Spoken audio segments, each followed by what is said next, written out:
한마디로 말해서 김용민.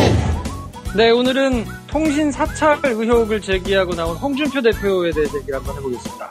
서초동 감식반장 김프로. 김용민. 오늘은 도마 위에 오른 한미 FTA 재협상 문제를 살펴보겠습니다. 이완배 기자의 경제의 속살. 김용민. 오늘은 이내살림의 자전적 소설 아버지의 총 소개해드리겠습니다. 정선태 교수의 오늘을 읽는 책. 김용민. 김용민 브리핑. 잠시 후 시작합니다.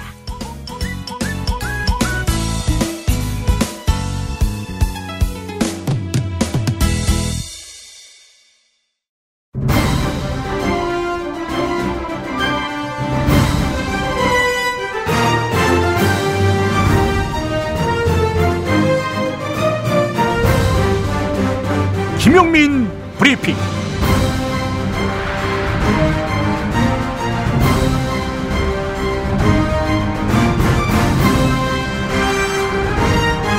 (2017년 10월 10일) 화요일입니다. 마시씨라는 분이 있습니다. 호주에서 유기농 농장을 운영했던 분인데요. 이 마시씨가 몬산토라는 기업과 법정 다툼을 벌였습니다. 몬산토, 한두 번쯤 들어본 이름이지요. 세계 최대 유전자 변형 작물 종자 기업입니다. 마시씨가 소송을 건 이유는 지난 2010년 자기 농토로 유전자 변형 작물 씨앗이 날아와 그 땅을 장악해 버렸기 때문입니다. 네, 유전자 변형 작물 몬산토의 것이었습니다. 피해가 대단했습니다. 마시씨의 농장 약 500헥타르 가운데 70%에 대해서 유기농 인증이 취소됐습니다. 몬산토는 자기 회사의 씨앗을 이용했던 마시씨 이웃의 소송 비용을 지원했습니다. 그리고 4년 후 최근 재판이 끝났습니다. 마시씨는 결국 패소했습니다. 소송 비용 수억 원은 고스란히 마시씨의 몫이 됐습니다.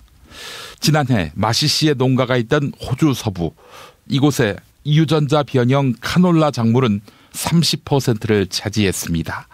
그 사이 이 카놀라로 만든 식용유가 한국에서 가장 많이 팔리는 식용유가 됐습니다. 오늘 국민일보 일면에 실린 기사를 요약한 것입니다. 유전자 변형 작물이 무섭고 위험하다는 거 다 아시죠? 그런데 내가 먹는 음식, 이건 유전자 변형 작물로 만든 것이 아니다라고 확신할 수 있는 사람 있습니까?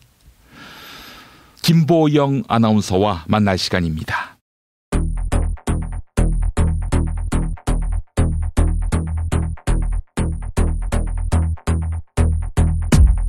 지난달 강원도 철원의 한 군부대에서 총기 사망 사고가 발생했습니다. 당시 군 당국은 도비탄이 사고 원인으로 추정된다라고 밝혔는데요. 특별수사 결과 어제 군 수사당국은 사고의 원인이 유탄에 의한 것이라고 공식 발표했습니다. 탄두가 단단한 물체에 맞고 튕겨져 나간 도비탄이 아닌 유탄, 즉 빗나간 탄에 의한 사망이라는 것입니다. 그러나 어느 총에서 발사된 탄인지는 아직 확인되지 않았습니다. 지난달 박원순 서울시장이 이명박 전 대통령을 고소고발했습니다. 이명박 정부 시절 국가정보원이 이른바 박원순 제안 문건을 만들고 실행했기 때문인데요. 오늘 박원순 서울시장의 고소대리인으로 류경기 서울시행정 1부시장이 검찰에 출석합니다. 또한 검찰은 오늘 추선희 전 어버이연합 사무총장 역시 소환 조사한다고 밝혔는데요. 박원순 시장을 겨냥한 어버이연합의 집회는 20여 차례에 달했습니다. 박근혜 전 대통령의 1심 구속기간은 다음 주 월요일까지인데요. 박근혜 전 대통령의 구속 연장 여부가 이르면 오늘 판가름 날 전망입니다. 재판부는 오늘 공판에서 구속 연장에 대한 검찰과 변호인 측의 의견을 듣는데요. 구속이 연장되지 않으면 박근혜 전 대통령은 불구속 상태로 재판을 받습니다. 문재인 정부가 정치 사찰을 했다, 이렇게 자유한국당 홍준표 대표가 의혹을 제기했습니다. 어제 자유한국당 최고위원회의에서 있었던 발언 들어보시죠. 방금 거기 말한 통신조회에 대한 한마디 더 하겠습니다. 한 달 전인가 내 수행비서의 전화를 통신조회를 쭉 했던 적이 있습니다. 검찰, 경찰, 심지어 군에서도 내 수행비서의 전화기를 통신조회를 했습니다. 하지만 홍준표 대표 측이 공개한 통신자료 제공 내역을 보면 새 정부 출범 이후 통신조회가 이뤄진 건 2건이었습니다. 또한 정보 제공 내용에는 통신 내역이 없어 4차 의혹을 제기하는 데에는 무리가 있다, 이런 지적도 있습니다. 나머지 4차례의 통신조회는 모두 박근혜 정부에서 이뤄졌습니다.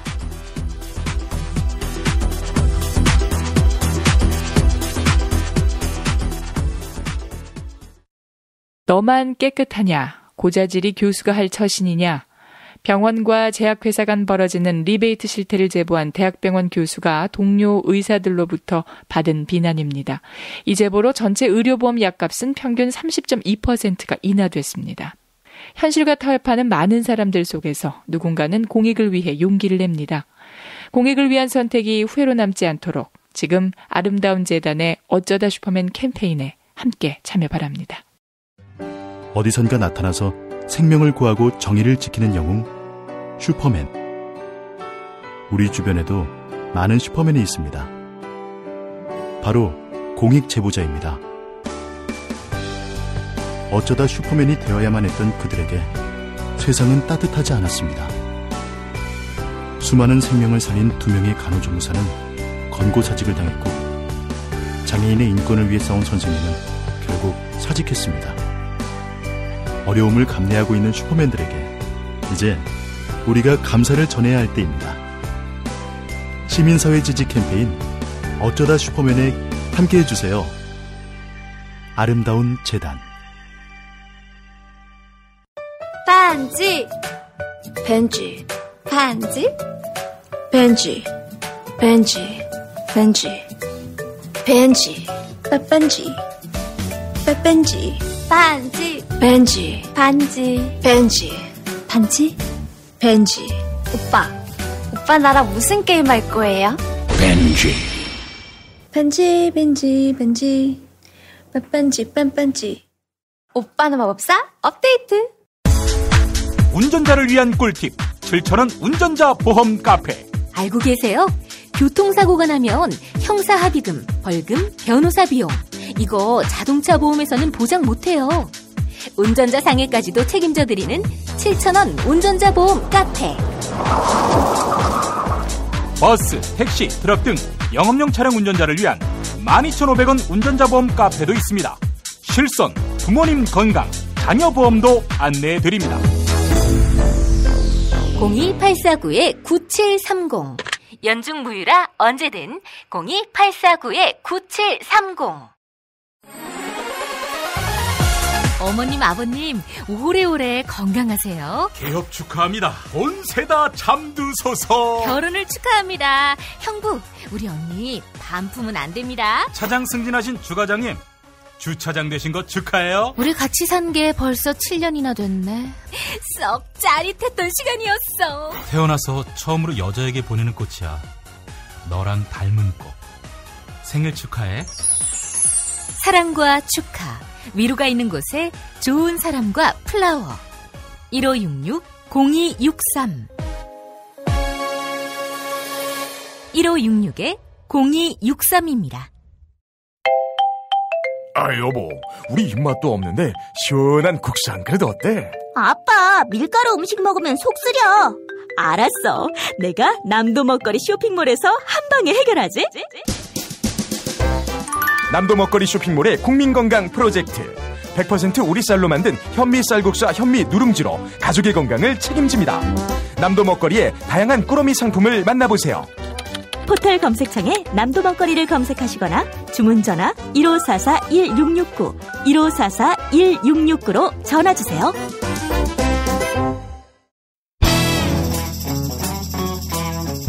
서초동 감식반장 김프로.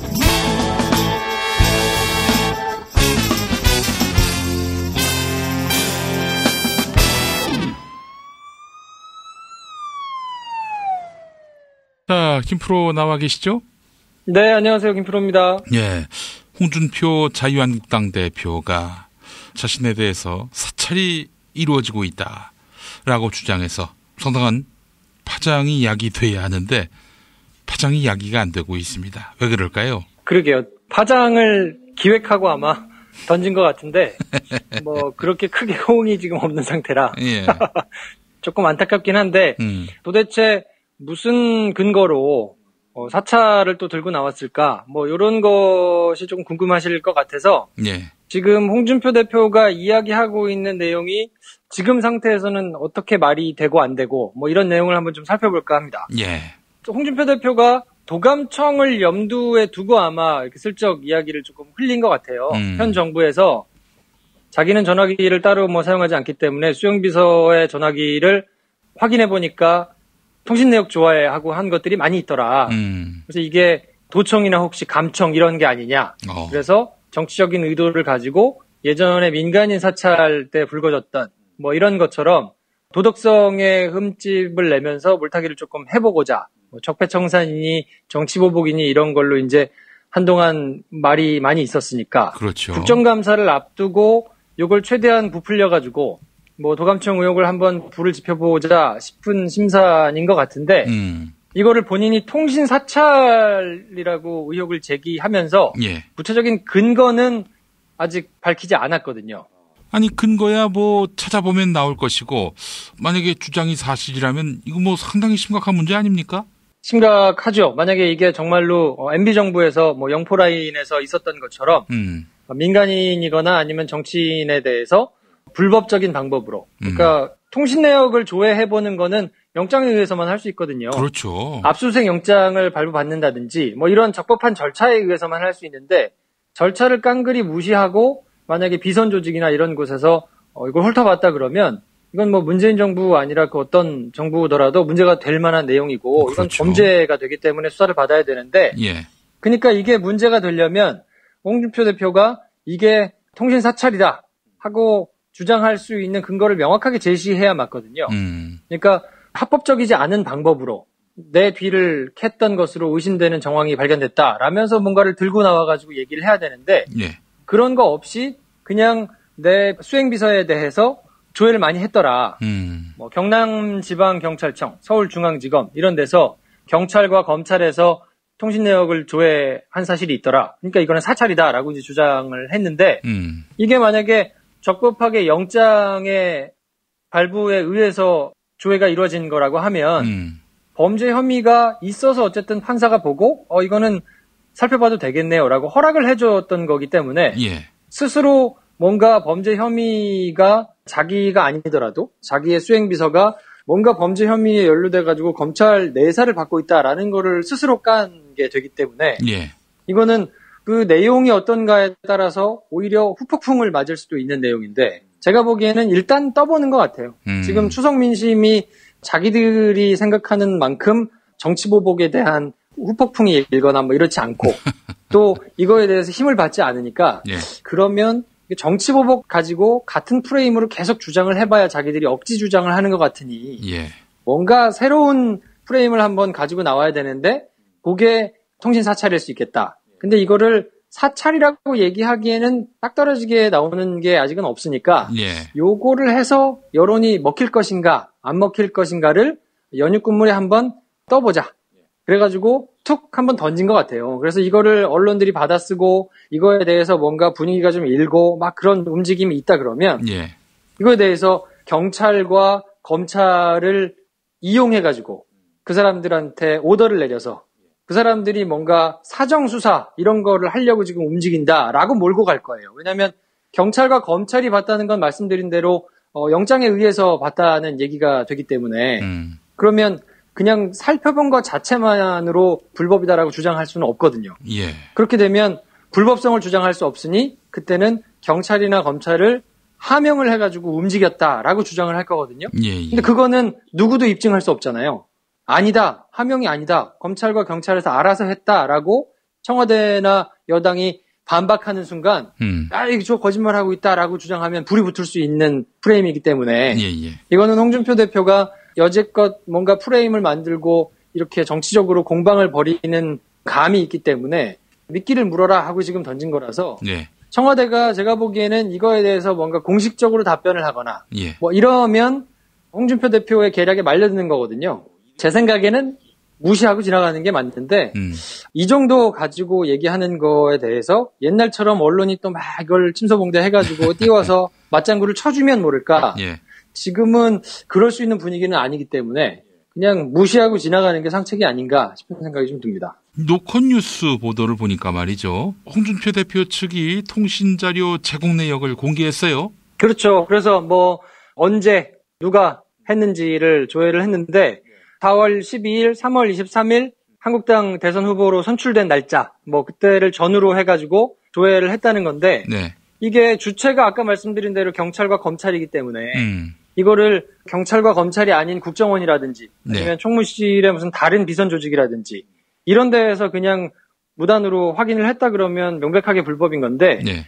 이거는 경찰이나 검찰은 자기들이 보고 싶다고 해서 그냥 막 볼 수가 없거든요. 그렇죠. 그리고 이거는 통신거 조회를 영장에 의해서 하고 난 다음에 조금 시간이 지나면 통보를 하도록 돼 있어요, 본인한테. 그렇죠. 이러이러한 사안으로 본인의 통신 내역을 봤습니다 하고 확인을 해주게 돼 있는데 아마 그 프로세스에 따라서 통보가 간 것 같아요. 그러니까 그걸 보고 그냥 조회가 이루어졌다는 사실만으로 통신 사찰이다라고 지금 주장하고 나온 거라서 네. 이거에 대해서 아니다라고 어디선가 공식적으로 부인을 하면 없는 걸 증명할 수는 없거든요. 그러니까 그걸 또 뒤에서 감춘다고 하면서 물고 늘어지기 위해서 지금 떡밥을 던진 건데 제가 보기에는 뭐 요 정도 떡밥에 말려 들어가지고 막 허우적거릴 정도의 내공은 이미 아니기 때문에 네. 그냥 가볍게 무시하고 지나가지 않겠나 생각하고 있습니다. 그렇죠. 또 이 4월 12일과 3월 23일 그리고 3월 31일 전후로 했다는 건데 이게 또 정권이 문재인 정권이 아니라 이 황교안 정권 때 아닙니까? 그러니까요. 뭔가 지금 프레임 전환을 위해서 애를 쓰고 있다는 생각이 들어요. 곧 국정감사가 다가오기 때문에 예. 어제도 말씀드렸지만 검찰 내에서도 그렇고 국방부 내에서도 그렇고 본인들한테 불리한 내용의 TF들이 계속 돌아가고 있단 말이에요. 예, 그래서 예. 자료가 입수되는 족족 이게 검찰로 넘어가서 수사로 이어지고 있기 때문에 본인들이 그냥 넋놓고 있다가는 적폐청산이 정치 보복이다라고 맞받아쳤는데 그거에 국민들이 뭐 그렇게 크게 반응하지 않거든요. 네. 아니 그게 정치 보복이 될 것 같으면 그러면 박근혜 정부가 탄핵되고 바꾸지 말았어야죠. 근데 네. 어쨌든 박근혜 정부가 분탕친 것을 조사하다 보니까 고구마 줄기처럼 딸려 나오는 것들이 있어서 아니 그게 위법한 것이면 조사하겠다라고 지금 수사를 진행 중인 건데 네. 그게 정치보복이다라고 얘기를 하다가 씨알이 잘 안 먹히니까 예. 야 이대로 가면 우리가 불리하다. 그러면 프레임을 빨리 바꿔가지고 조금 억지스럽더라도 다른 내용의 걸 가지고 뭔가 있는 것처럼 부풀려서 좀 할 필요가 있다라고 판단을 한 것 같고요. 예. 그래서 처음에는 발표를 하면서 홍준표 대표가 구체적인 정보나 이런 거를 까지는 않았거든요. 예. 근데 그게 이제 언론이나 뭐 기자들이나 당연히 이제 이렇게 생각을 할 테니까 도대체 어떤 걸로 통신 사찰이 문제라고 지적을 하는 겁니까? 라고 이제 계속 문의가 이어졌을 것이고 그러니까 본인이 이제 구체적인 내용을 깠는데 그게 말씀하신 대로 문재인 정부 들어서 뭐 조직적으로 이루어졌다기보다는 드문드문 필요에 의해서 경찰과 검찰이 들여다본 것이기 때문에 이거는 뭐 문제가 될 것이 없는 절차에 의해서 진행이 된 것이라고 하면 오히려 본인과 관련된 칙솔들이 경찰이나 검찰의 내사를 받고 있다라는 거를 스스로 공개한 게 되기 때문에 예. 본인한테 매우 우스꽝스러운 모양새가 연출될 수도 있다. 뭐 이렇게 보입니다. 뭔가 크게 뻥 하고 터뜨렸는데 알고 봤더니 그냥 뭐 공갈탄이었다는 얘기고요. 사실 이제 홍준표 대표가 뭔 말을 하면은 사람들이 그걸 100% 믿지를 않는다는 게 문제 아니겠습니까? 전적이 너무 많아가지고. 그 뇌물 먹어서 자살한 사람이라면서 노무현 전 대통령을 비난했었고요. 그러다가 또 뭐 표현이 거칠었던 것을 뭐 인정한다 이렇게 말하고 있는데 이 부분과 관련해서도 확실하게 좀 규명할 필요가 있을 것 같습니다. 이 노무현이 그 뇌물 먹고 자살했다. 이거는 의견의 영역이 아니라 사실인지 아닌지 그 영역이란 거 아닙니까? 그럼요. 이게 예전 정권에서 하던 버릇들을 아마 완전히 떨치지 못해가지고 실수가 계속 나오는 것 같은데요. 네. 검찰과 법원에서 명확하게 이런 내용들에 대해서 단죄가 이루어졌다고 하면 정치인들이라고 해도 이렇게 말 못할 거거든요. 근데 이게 그냥 스리슬쩍 자신들한테 유리한 거는 뭉개고 지나가고 뭔가 불리할 것 같으면 검찰과 사정기관을 활용해가지고 이렇게 어거지를 쓰는 것들이 이어지다 보니까 그냥 뭐 이 정도는 해도 되겠지 싶어가지고 지금 나오는 것 같은데, 예. 뭐 대법원장도 바뀌었죠. 그리고 검찰의 수뇌부들도 전 정권과 궤를 같이 하던 사람들이 지금 활개하지 않기 때문에 예. 이러다가 조만간 뜨거운 맛을 볼 수 있는 가능성도 좀 있고, 그렇게 해서 좀 명확하게 좀 선을 그어서 정치인들의 발언의 수준, 그리고 뭔가를 폭로하거나 제기하거나 하는 거에 있어서의 신중함을 기할 수 있도록 좀 기준을 마련할 필요가 있을 것 같고, 그거는 제가 보기에는 엄정한 법 집행밖에 없는 것 같아요. 김대중 전 대통령에 대해서도 1997년 1,300억 비자금 사건이 터졌다, 이렇게 주장했는데, 이거 뭐 무슨 그분이 좋다 나쁘다 이런 의견의 영역이 아니고 사실이나 허위사실, 그 사실에 관한 영역이기 때문에 이 모든 주장들을 갖고 제대로 따져서 문제가 있다면 책임을 묻게 하는 게 지금 상식일 텐데, 또 그렇게 나온다면은 야당 탄압이다, 정치 보복이다, 또 이렇게 나오려나요? 그렇게 얘기를 하고 주장을 할 텐데 그거를 신경 쓰거나 두려워해서는 안 된다고 봅니다. 그냥 지난 정권 그리고 지지난 정권에 열심히 활동을 했던 사람들의 특징이 뭐냐면, 예. 강한 사람들 앞에서는 굉장히 꼼짝 못하면서 비굴하게 하고 본인이 뭔가 좀 만만하게 생각이 되거나 뭔가 좀 이렇게 배려한다, 뭐 품격 있게 한다 치면 막 말도 안 되게 막 때를 쓰면서 대들고 무자비하게 하고 뭐 이런 것들이 있었거든요. 예. 그렇기 때문에 이거에 대해서는 뭐 정무적으로 판단을 해가지고 배려한다거나 이런 거 말고 그냥 말 그대로 본인들이 말하던 좋아하던 그대로 법과 원칙대로 있는 대로 수사를 진행하고 뭐 처벌하고 하는 거에 대해서 관용을 보여주면 안 될 것 같고, 그런 시기가 뭐 1년이면 1년, 2년이면 2년 공정하게 좀 지나가야 우리나라의 사회에 무너진 여러 가지 것들이 다시 좀 정착이 되지 않겠나 싶은 생각이 좀 들고요. 그러기 위해서는 어쨌든 이런 말도 안 되는 트집 내지는 말도 안 되는 프레임 주장에 막 부안해동해가지고 같이 병마식으로 중계하는 언론의 태도가 좀 자중할 필요가 있고, 뭐 하여튼 그게 좀 가장 시급한 것 같아요. 그래서 MBC, KBS 지금 뭐 열심히 파업 중인데 빨리 좀 정리가 됐으면 하는 바람이 좀 있습니다. 문재인 대통령이 대선 후보 시절에 노무현 전 대통령이 뇌물을 수수했다, 이런 식으로 TV 토론에서 주장했던 홍준표 대표에게 책임지실 거냐라고 물었던 기억이 나는데, 이거 어떻게 뭐 고소 고발했는지 이게 또 궁금한데요. 비단 문재인 대통령이 아니라도 우리라도 고발할 수 있는 거 아닙니까? 홍준표 씨가 거짓말했다. 그럼요. 대통령이 직접 나서가지고 고소를 하는 거는 좀 격이 떨어지고요. 예.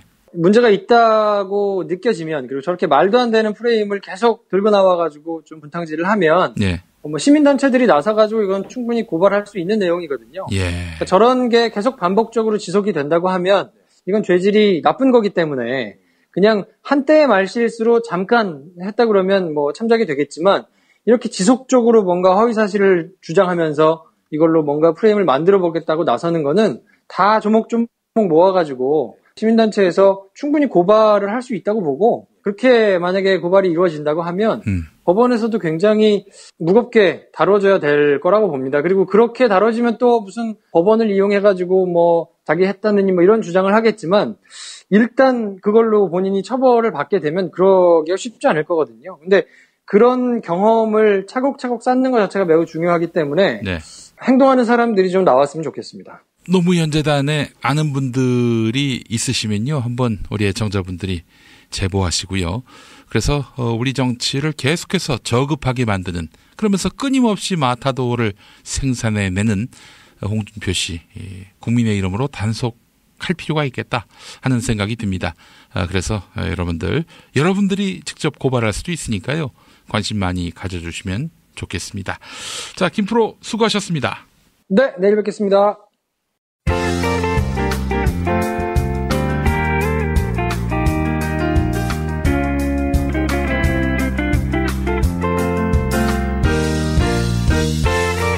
여러분 안녕하십니까? 지금부터 전국 16개 시도교육청과 무관한 2017학년도 뉴스 듣기 능력평가를 시작하겠습니다.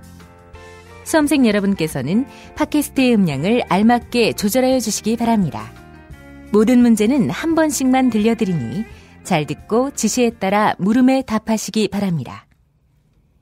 이제 시작하겠습니다. 카카, 큰일 났습니다.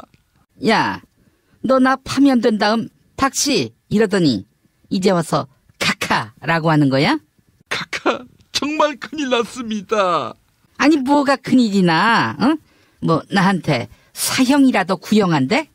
그게 아니라 제가 큰일 났습니다. 국정원 적폐청산 TF가 저에 대해서 수사 의뢰하기로 했다고 합니다. 아니 너도 댓글 달았어? 그게 아닙니다. 제가 NLL 대화록을 줄줄 읽지 않았습니까? 이거 다시 문제 삼겠다는 겁니다. 고소하다 이 씨발. 응? 야, 너 한번 당해봐. 응? 나만 당할 수는 없지. 안 되겠다. 조원진이한테 시켜서 니네 집으로 조화 배달시켜야겠어. 삼가 고인의 명복을 빕니다. 이러면서. 카카, 무슨 말씀을 그렇게 야박하게 하십니까? 그 전에 조화나 화화는 어디다 주문하시게요?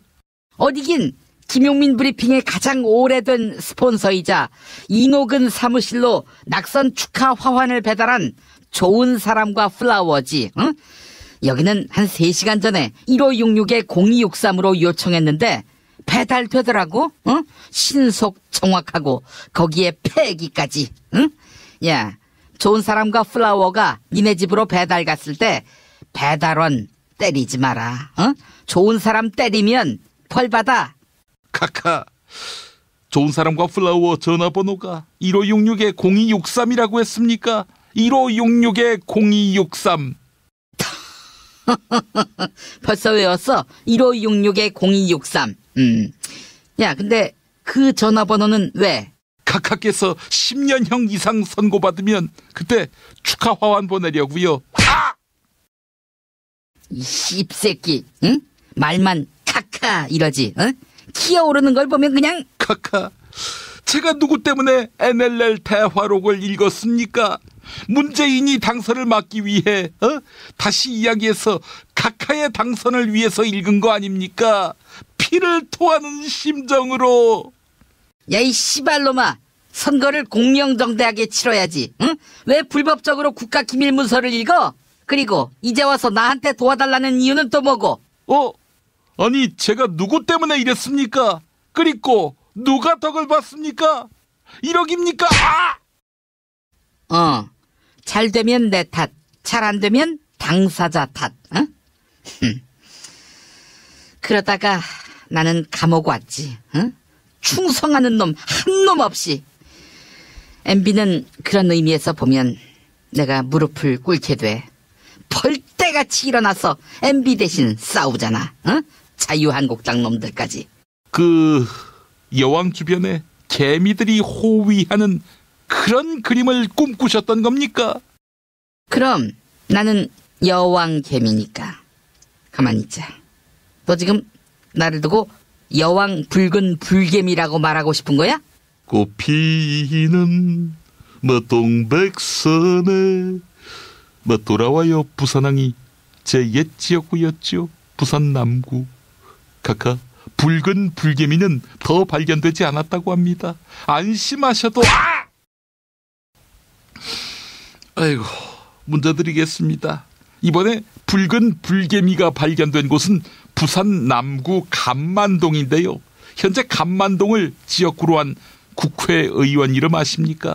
힌트는 더불어민주당 소속입니다. 알지? 1번 박재호, 2번 김정훈, 3번 김영춘, 4번 이헌승, 5번 전재수.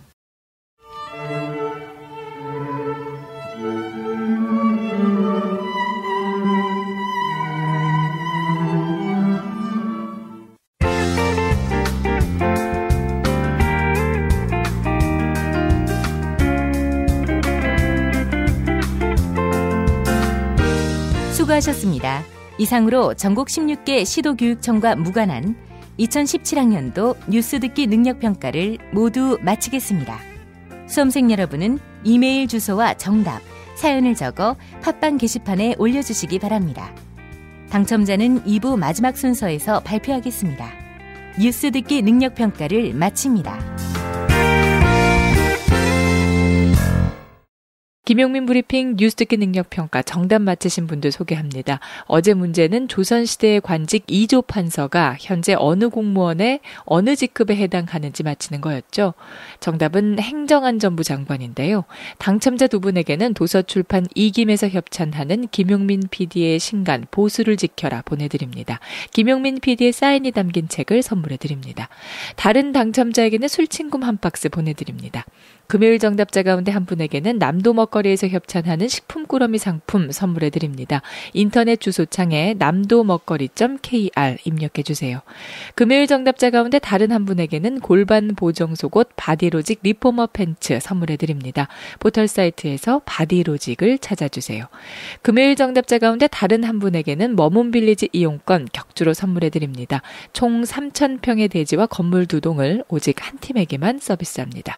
애청자 여러분의 성원에 힘입어서 일요일과 평일 가격을 대폭 낮춘 머문빌리지 할인 행사 진행하고 있습니다. 포털사이트에서 머문빌리지를 검색해주세요.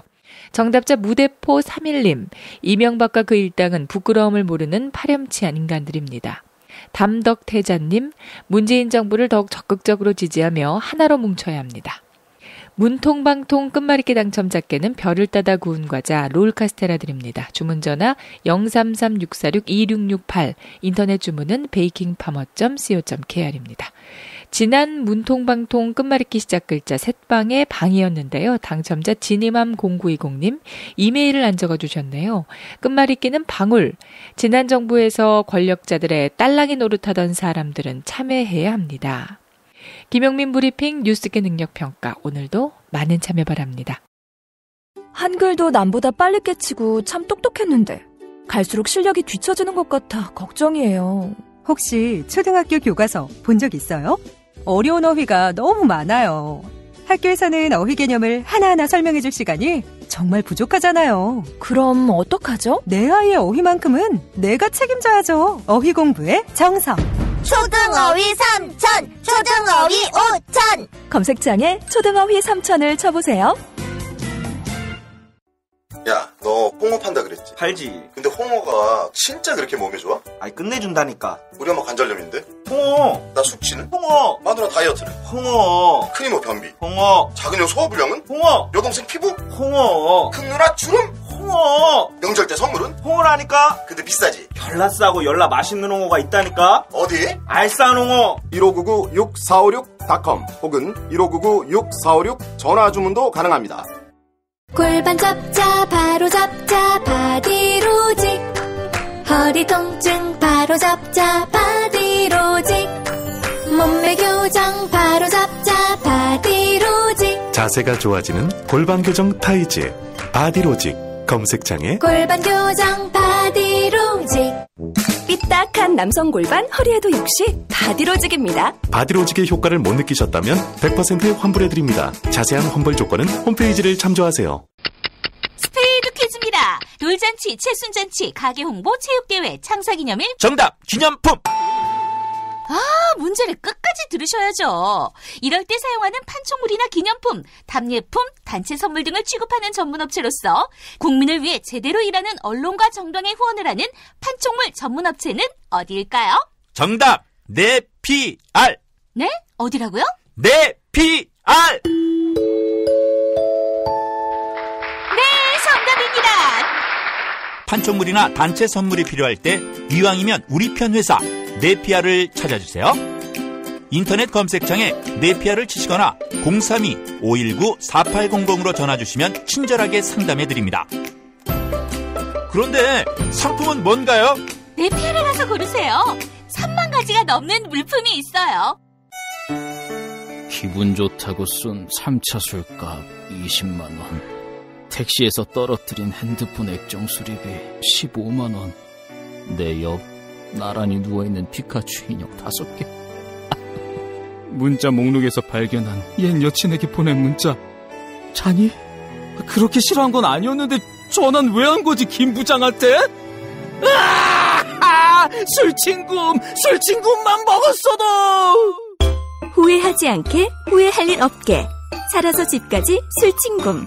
재구매율과 후기가 좋은 술친구물 지금 네이버에서 검색하세요.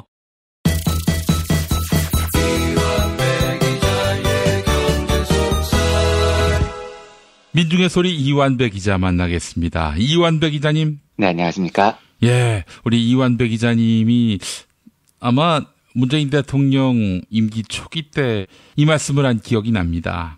트럼프에게 등을 보이면 안 된다. 네, 호구 잡히면 안 된다고 말씀드렸죠. 그렇습니다. 근데 한미 FTA 재협상 국면을 보니까 영락없이 뒷덜미를 잡힌 것 같다는 느낌이 드는데 어떻게 보셨어요? 어제자 오프닝에서도 김용민 PD님께서 그 이야기를 해주시던데 제가 참 이 브리핑을 시작한 지 1년 9개월이 넘었는데요. 오늘만큼 참담한 기분으로 브리핑을 드리는 게 처음인 것 같아요. 예. 그러니까 마음이 너무 무겁고 화나고 안타깝고 그래서 사실은 브리핑이고 뭐고 다 때려치우고 술이나 퍼먹으러 갈까 뭐 이런 생각도 처음으로 한번 해봤습니다. 예. 경제기자로서 약소국의 서름이라는 걸 태어나서 이렇게 강하게 느껴본 것도 참 오랜만인 것 같습니다. 예. 말씀드렸듯이 매우 슬프게도 깡패 국가 미국의 두목 트럼프가 만만한 호구를 하나 잡아서 주업하면서 자기의 깡패력을 자기 유권자들에게 과시하려고 했죠. 그런데 정말 안타깝게도 그 호구 대상이 우리나라가 된 것 같아요.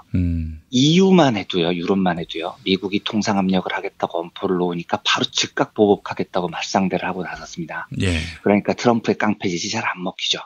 그런데 유독 전 세계적으로 딱 우리나라에 대해서만 이 깡패 새끼들이 분탕질을 하고 협박을 합니다. 이 말은 적어도 미국 입장에서는 독일이 포함된 EU나 일본이나 중국은 더 말할 것도 없고요. 그 어떤 나라보다도 한국을 먼저 두들겨 패는 게 쉬울 것 같다는 판단이 선 것 같아요. 그러니까 이 말은 앞으로 대한민국을 상대로 한 미국의 깡패짓이 끝나지 않을 것 같다는 불길한 예감이 있습니다. 그래서 저는 진짜 이가 다글다글 갈리는 그런 분통이 터지는 날이었습니다.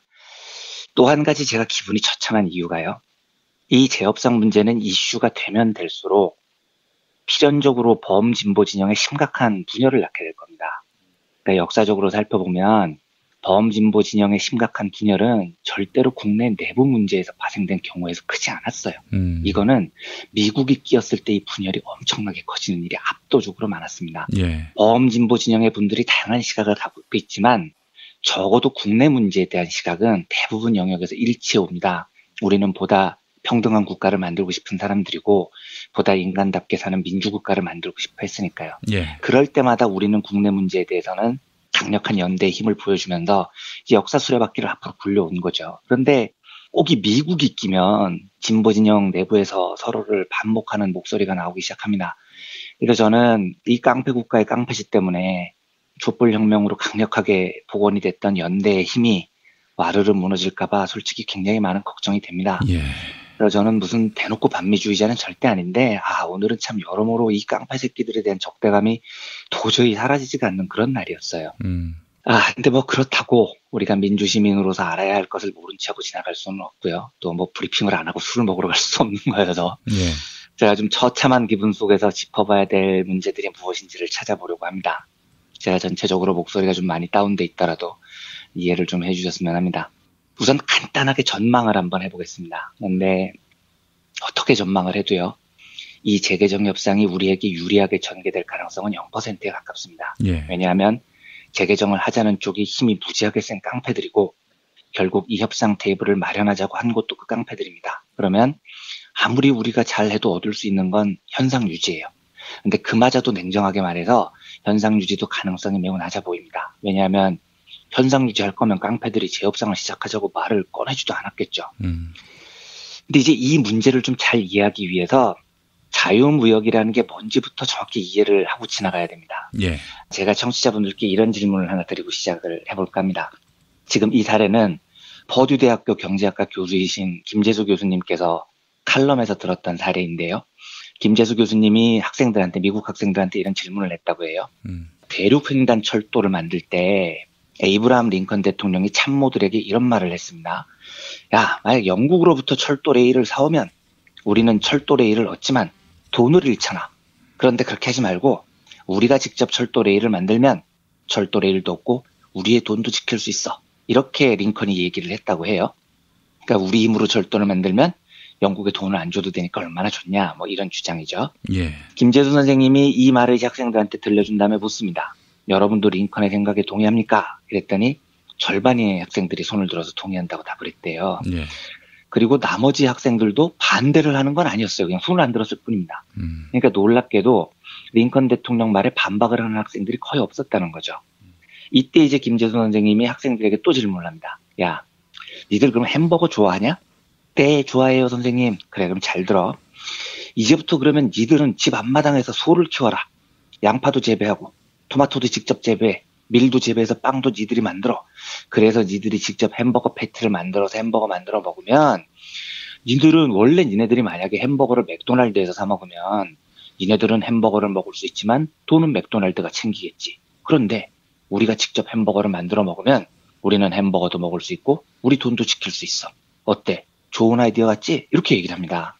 근데 이제 학생들이 어안이 벙 찌는 거죠. 야, 햄버거 하나 먹자고 집 앞마당에서 소 키우고 양파 키우고 밀 키우고 이게 얼마나 비효율적이냐는 겁니다. 그래서 아까 링컨이 한 말을 경제학에서는 링컨의 오류라고 불러요. 그러니까 링컨 말을 얼핏 들으면 그럴싸해 보이는데요. 분업을 기본으로 효율성을 추구하는 경제학하고는 전혀 맞지 않는 이야기라는 겁니다. 그러니까 우리가 만약에 효율적인 무역, 효율적인 교환을 하지 않는다면 원시사회로 돌아가는 거죠. 예, 혼자서 소 키우고요.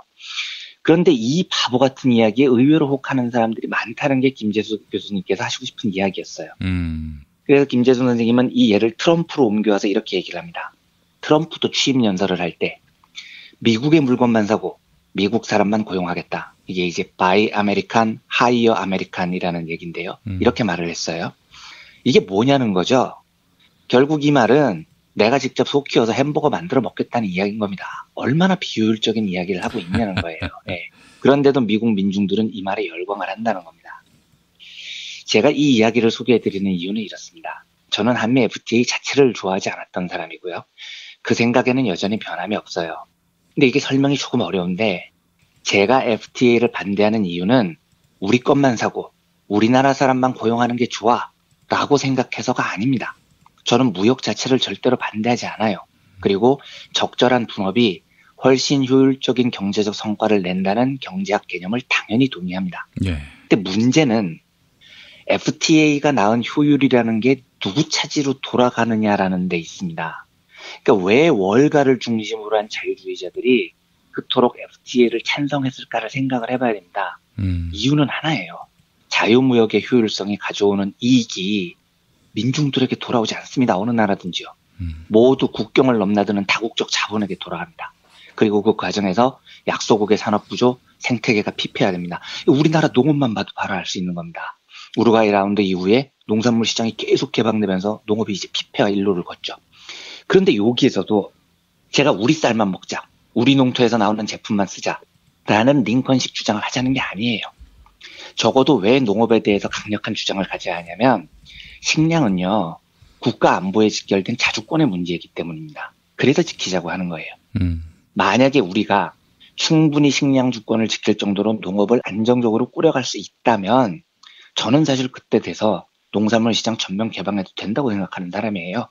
그게 안 돼 있는데 개방을 하자고 하니까 농업이 박살이 나고 국민 식량 주권이 심각하게 위험에 처하는 거죠. 그래서 저는 자유무역 자체를 반대하는 게 아니고요. 각 나라의 주권과 산업 상황이 존중되는 무역을 지지합니다. 예를 들면 이 구상 중에 제일 훌륭했던 구상이 노무현 대통령 시절에 12대 국정과제로 발표됐던 동북아 경제중심 구상입니다. 이건 뭐냐면 한국, 북한, 중국, 일본을 하나로 묶는 거대한 경제 블록을 만들어서 한국이 주도를 하는 거예요. 그리고 그 안에서는 이제 프리트레이드, 당연히 자유무역이 기본이 되겠죠. 저는 이 구상을 굉장히 찬성했어요. 왜냐하면 같은 아시아 국가로서 호혜와 평등의 정신을 가지고요. 서로의 산업 구조를 이해하고요. 자본의 일방적인 수탈이 아닌 분업의 효율성이 각 나라의 민중들에게 돌아가는 그런 경제 공동체 구상이었기 때문입니다. 저는 그래서 그 구상이 굉장히 아쉬워요. 실현되기를 원했습니다. 이렇게 하면은 나 혼자 집에서 소 키워서 햄버거 만드는 짓은 안 해도 되는 거죠. 훨씬 더 자주적인 그리고 자유로운 무역을 블록 내에서 할 수 있는 겁니다. 이 말을 돌려 말하면 지금 트럼프가 하고 있는 저 깡패 무역주의 이론을요. 월가 자본들이 절대로 좋아하지 않는다는 이야기가 됩니다. 실제로 월가가 찬성하지 않아요. 미국에서 트럼프가 이 각종 FTA 폐기하겠다고 막 공약 내셨을 때 제일 불편했던 사람들이 월가 사람들입니다. 왜냐하면 이게 우리 소 키워서 햄버거 우리가 만들어 먹자 이 논리거든요. 이걸 어떤 또라이 자본가들이 좋아하겠습니까? 이 미국의 자본들은 국경을 초월해서 돈이 자유롭게 오가면서 전 세계 민중들을 착취하는 게 훨씬 유리한 사람들이에요. 그런데 트럼프가 저 또라이 짓을 해서 보호무역 장벽을 치면 당연히 EU도 보복무역에 나서면서 무역 장벽을 치겠죠? 중국도 마찬가지겠죠? 월가 입장에서 보면 돌아버리는 겁니다. 그래서 우리가 분명히 전제해야 될 게 있습니다. 미국 트럼프의 저 또라이 짓은 곳곳에서 환영받지 못합니다. 심지어 미국의 월가 다국적 자본가들에게도 환영받지 못할 정책이 될 겁니다. 트럼프 지지율이 박살이 나는 중인데 거기에도 이유가 있는 겁니다. 저런 보호무역 정책이 미국의 안정적인 중장기 정책이 되기에는 미국 월가의 힘이 너무 커요. 그리고 이제 트럼프식으로 하면은 월가는 미국 민중들만 착취해야 되는데 그걸 만족할 리가 없죠. 예. 이 점이 우리가 FTA 문제를 보는데 중요한 전제가 돼야 됩니다. 맞습니다. 한 가지 더요. 이번 FTA 개정 협상 과정에서 보여준 트럼프의 전략의 핵심을 살펴보려고 합니다. 이걸 이제 언론에서는 미치광이 전략이라고 부르는데 실제로 트럼프는 그 실무진한테 그랬다는 거죠. 한국인들에게 이 사람이 너무 미쳐서, 그러니까 트럼프가 너무 미쳐서 지금 당장이라도 FTA에서 손을 뗄 수 있다고 말하라 라고 지시를 했다고 지금 보도가 돼요. 예. 이게 이제 그 유명한 게임 이론의 치킨 게임이라는 건데 뭐 한번 설명을 드린 기억이 있습니다만 잠깐만 요약을 다시 해보겠습니다. 이게 제임스 딘이 열연한 영화 이유 없는 반항에 나오는 게임인데 예. 젊은이들이 이제 여성들한테 잘 보려고 차를 딱 잡고 양쪽에서 마주 달리는 거죠. 쫄보가 핸들을 틀면 지는 게임. 이게 치킨 게임입니다. 예. 이 게임에서 나올 수 있는 경우의 수가 4가지입니다. 첫째, 나는 끝까지 직진을 했는데 상대가 핸들을 꺾어주는 거예요. 최상의 경우죠. 나는 용감한 사람으로 용맹을 과시하고 승리도 얻습니다. 둘째, 그 다음으로 좋은 결과는 내가 겁을 먹고 꺾었는데 상대도 겁을 먹고 동시에 꺾은 거예요. 이러면 무승부죠. 아무도 안 다칩니다. 두 번째로 좋은 경우예요. 셋째, 상대는 돌진을 하는데 내가 겁을 먹고 핸들을 꺾어버립니다. 이러면 이제 개망신이죠. 개망신이고 겁쟁이라고 소문은 자자하게 나는데 목숨은 건져요. 적어도 죽지는 않잖아요. 그럼 최악의 경우는 뭐냐? 둘 다 핸들을 안 꺾는 거예요. 둘 다 용감합니다. 그러면 결과 둘 다 죽습니다. 이제 최악의 경우가 되는 거죠. 그래서 경제학의 게임이론 연구가들이 이 게임에서 플레이어가 제일 좋은 결과를 낳는 방법이 뭔가를 상당히 오랫동안 연구를 하는데 그 정답이 뭐냐면 정확하게 지금 트럼프가 구사하고 있는 미치광이 전략, 이 정답입니다. 이 전략은 어떻게 하냐면 치킨 게임을 할 때 내가 이 구역의 최고 미친놈이다 라는 사실을 동네방네 떠드는 거예요. 그래서 상대가 나를 미친놈이라고 보는 게 이 전략의 핵심입니다. 그래서 이 미친놈은 이글거리는 또라이 눈빛을 딱 장착하고 나 핸들 안 꺾는다. 나 또라이인 거 알지? 이러고 돌진을 해버리는 거예요. 그리고 더 좋은 전략은 손을 핸들에 묶어버리는 겁니다. 완전 미친놈이 되는 거죠. 이러면 상대가 맞아. 저 새끼 또라이지. 아우 저 새끼 안 꺾어. 맞아. 내가 꺾어야겠다. 죽을 순 없잖아. 하고 핸들을 돌린다는 거예요. 그래서 치킨 게임의 최고의 전략은 핸들을 고정시키고 손을 묶는 것. 미치광의 전략입니다. 지금 트럼프가 사용하고 있는 정확한 전략이 바로 이겁니다. 야, 내가 미친놈이라는 걸 한국 쪽에 알려줘라. 나는 안 꺾는다라고 이야기를 전해라. 한국 니네가 먼저 꺾어라 죽기 싫으면. 이렇게 얘기를 하는 겁니다. 예. 그러면 이때 우리는 어떻게 해야 될까요? 우리에게 선택지가 2가지가 있는 것처럼 보입니다. 하나는 우리도 손을 묶어요. 그 다음에 야 이씨 우리가 더 미친놈이야. 한미 FTA 폐기한다고? 해보자 이씨 이러고 같이 돌진을 하는 방법이 하나 있습니다. 우리 눈빛에 상대가 쫄아서 트럼프가 핸들을 꺾으라는 신호를 더 강하게 주는 거죠. 왜냐하면 이게 이제 그 한미 FTA 폐기는 아까 말씀드렸듯이 미국 월가 자본 입장에서는 절대 동의할 수 없는 일이고 예. 이게 개정이 되면 물론 지들한테 이익이 생기겠지만 양쪽이 쾅 하고 충돌을 해서 폐기가 된다면 그래서 전 세계의 자유무역 체계가 붕괴되는 단초가 된다면 제일 심한 피해를 입는 쪽 중에 하나가 월가이기 때문에 그걸 두려워할 것을 믿고 우리가 세게 나가는 겁니다. 이제 이런 전략을 사용할 수 있어요. 예. 또 다른 선택지는 우리가 먼저 핸들을 꺾는 겁니다. 트럼프가 미치광이라는 걸 인정을 하고 충돌할 수는 없는 거죠. 다 죽을 수는 없잖아. 우리가 쫄보로 보이더라도 핸들을 꺾어서 생존을 챙기자. 이 선택을 하는 거죠. 둘 중에 하나가 남아 있습니다. 어느 걸 선택을 해야 되는지가 이제 우리의 과제예요. 예. 저는 이 문제를 근본적으로 이렇게 봅니다. 저는 이제 우리도 손을 묶고 돌진을 해야 한다고 생각을 하는 쪽이에요. 왜냐하면 트럼프가 사용하는 이 미치광이 전략이 저는 그다지 우수한 선택지가 아니라고 보기 때문입니다. 실제로 저는 이 게임이 경제 섹터만 딱 떼놓고 보면 치킨 게임이라고 보기 조금 어려운 면이 있습니다. 만약에 양쪽 다 핸들을 꺾지 않고 쾅 하고 충돌을 하면은요, 둘 다 죽는다는 전제가 있어야 이 게임이 치킨 게임으로 성립이 되는 거예요. 그런데 쾅 충돌한다는 게 한미 FTA가 폐기된다는 건데, 우리 한미 FTA 하기 전에도 무역하면서 잘 살았습니다. 그러니까 여기에 대해서 다양한 의견이 있을 수 있지만, 한미 FTA가 깨지면은요, 이 선례가 만들어지면 트럼프가 또라이 짓을 할 때마다 다른 국가들도 계속 연쇄적으로 반발을 할 거예요. 그래서 월가가 만들어 놓은 전 세계적인 자유무역 체계가 36년 동안 공들여 만들어 놓은 체계가 붕괴가 될 겁니다. 이러면 제일 먼저 죽는 건 우리가 아니에요. 미국이죠. 그러니까 어떤 사람들은 한미 FTA 폐기가 한국한테는 미국이 무역 비중 2위의 국가여서 큰 충격이지만 미국한테는 한국이 아주 작은 무역 파트너여서 우리 부담이 훨씬 큰 게 아니냐라고 말씀을 하시는데 저는 동의하지 않습니다. 한미 FTA가 폐기되잖아요. 출발점일 겁니다. 그리고 트럼프 저 보호무역 정책에 대해서 세계 모든 나라들이 줄줄이 반발을 할 거고요. 레이건 이래 36년 동안 공들여서 구축해온 월가의 세계 착취 시스템은 지들 돈으로 박살을 내는 겁니다. 그러면 이제 아메리카는 굿바이, 사요나라, 잘가요, 짜이찌엔 뭐 이렇게 되는 거죠. 근데 문제는 우리가 이 손을 묶는 전략을 사용할 수 있느냐를 현실적으로 돌아봤을 때요. 가능성이 굉장히 낮아 보인다는 데 있습니다. 왜냐하면 이 문제가 단지 FTA 폐기를 둘러싼 치킨 게임이면 몰라도 이게 지금 한미 동맹하고 관련된 문제이기 때문입니다. 쾅 하고 부닥친 다음에 굿바이 아메리카 하고 나서 미국하고 무역 좀 줄어드는 거 감수하고 노무현 대통령이 구상했던 동북아 허브 역할을 충실히 추진하면 저는 경제적으로는 충분하다고 보는데 이게 지금 북한 핵실험이라는 정치 문제가 걸려 있습니다. 그러다 보니까 국내의 정서가 미국하고 한판 붙어 이렇게 깡을 부릴 정서가 형성이 안 돼 있는 겁니다.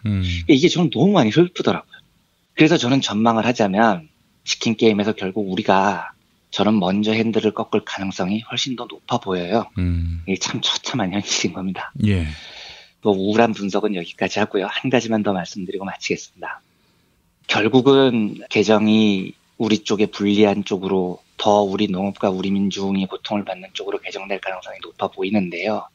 이런 일이 벌어질 때마다 저는 잊지 않아야 될 게 있다고 생각을 해요. 칠레 대통령 살바도르 아옌데도 그랬고 아프리카 부르키나파소의 토마스 상카라도 그랬고 미국에 저항했던 수많은 제3세계 지도자들이 미국의 지령으로 살해를 당했습니다. 미국이라는 나라는 근본적으로 그 깡패적인 패권을 유지하기 위해서 현대사에서 수많은 살인을 저질렀고 제3세계 국가들을 짓밟아 왔어요. 그런데 한국에서는 미국에 관한 논쟁들이 퍼져나가면 논의가 너무 비이성적으로 흐르는 경우가 많아요. 그리고 친미적 경향을 많이 보여오죠. 부디 잘 협상이 이루어지기를 바라지만 사실 제 개인적으로는 전망은 굉장히 어둡다고 봐요. 그런데 이 일을 겪으면서 국민들 가슴에 한이 맺혔으면 좋겠습니다. 저는 부디 이번 일을 계기로 적어도 우리 민주적인 시민사회에서만큼이라도 미국의 현대사에서 행해왔던 폐악질에 대한 분명한 인식을 키워나갔으면 좋겠습니다. 언젠가는 벗어나야죠. 언젠가는 이 깡패짓의 굴욕을 우리가 잊을 수는 있어야 됩니다. 이번에 또 이 굴욕을 극복하기를 원하지만 어쨌든 이 굴욕이 시작되는 이 시점에서 정치자분들과 우리 민주시민들이 오늘의 이 굴욕을 잊지 말고요.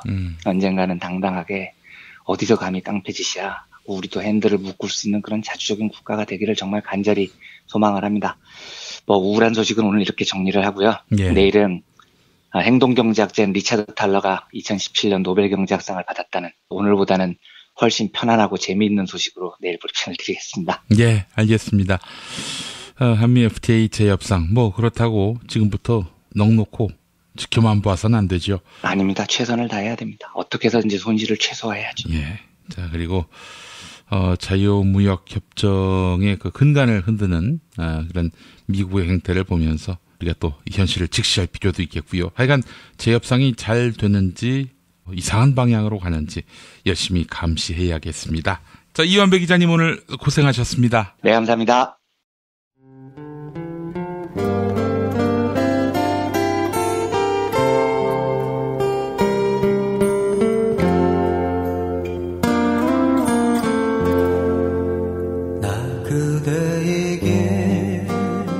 뜨거운 여름이 가고 어느새 찬바람이 옆구리를 스치면 왠지 뜸해졌던 그리운 친구 생각나시죠? 몇 년 만에 만나도 바로 어제 본 것 같은, 말 안 해도 내 마음 누구보다 잘 알아주던 속 깊고 다정한 친구 다 있잖아요. 마치 민중의 소리 같은? 이렇게 마음 맞는 친구랑 뜨거운 국물에 소주 한 잔이면 같이 할까요? 당신의 든든한 절친 민중의 소리가 오늘도 당신을 응원합니다.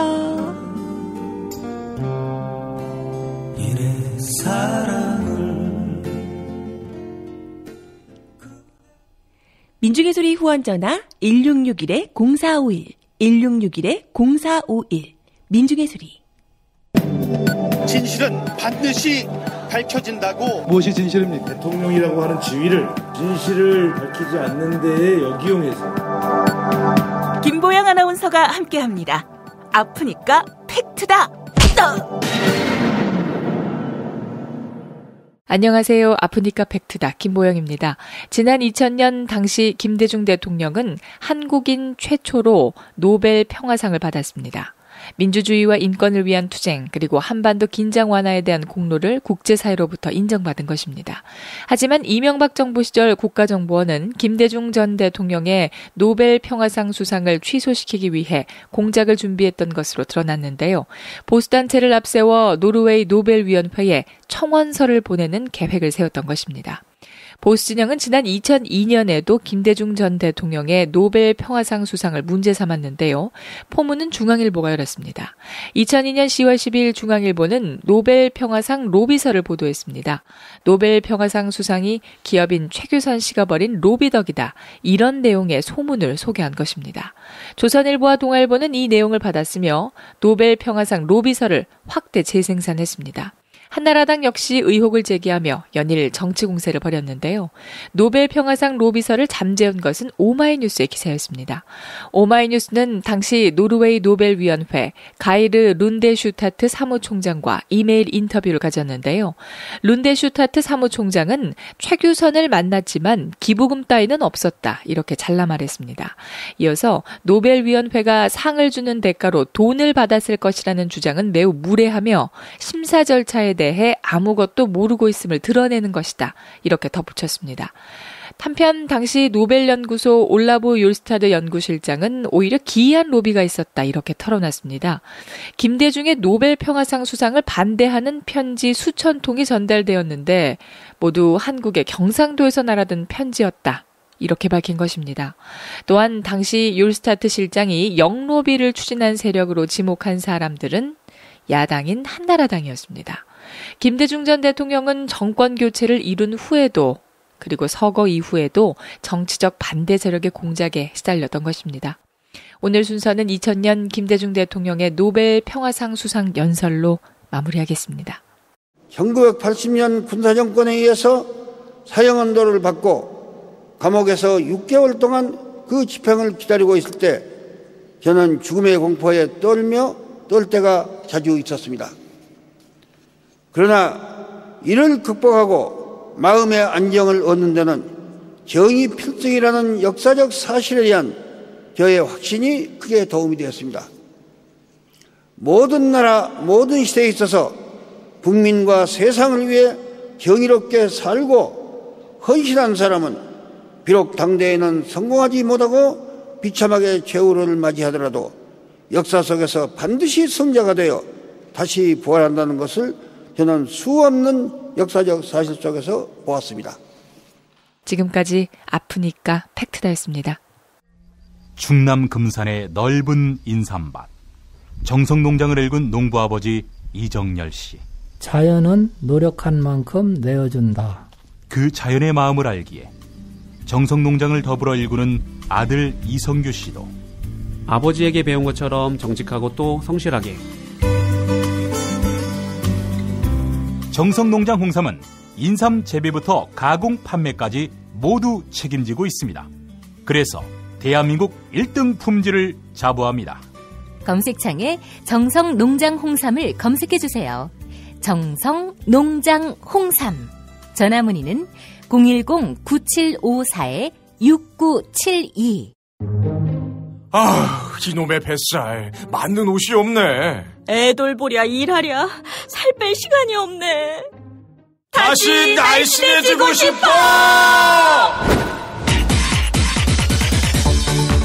다이어트 전문 쇼핑몰 비타샵에서 개발한 국내산 동결건조 생식과 통곡물에 3가지 단백질과 비타민, 미네랄을 더해 만든 다이어트 전용 그린 스무디를 추천합니다.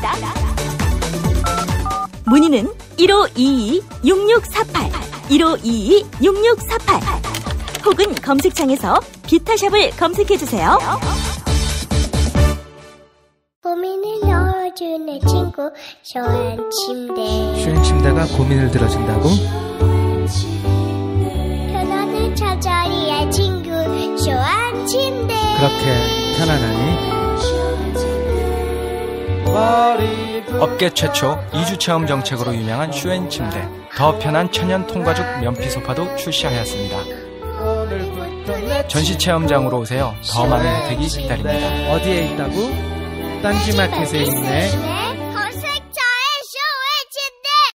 중국 대륙에 휘몰아친 충격 정치 실화 13억 분의 1의 남자.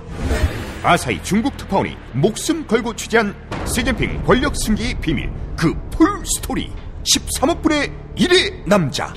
만년지방관리가 어떻게 국가주석이 되었을까? 궁지에 몰린 장점은 시진핑에게 살려달라 전화를 건 이유는 보시라이와 저우융캉이 획책한 쿠데타, 그 실상은? 리얼 정치 활극을 직접 확인하세요. 13억 분의 1의 남자. 도서출판 레드스톤. 요즘 하늘색이 참 예쁘죠? 우리가 힘을 모아 바른 소리를 외치니 하늘도 예뻐집니다. 이렇게 맑은 가을, 몸을 위한 좋은 습관 새싹당 콩차 한 잔 어떠세요? 추석 선물에도 부담 없는 새싹당 콩차 티백 2+1은 계속됩니다. 이제 인터넷에서 전창걸의 새싹당 콩차를 검색하세요. 전화 구매는 070-8635-1288 1288. 내 몸의 적폐청산 새싹당 콩차.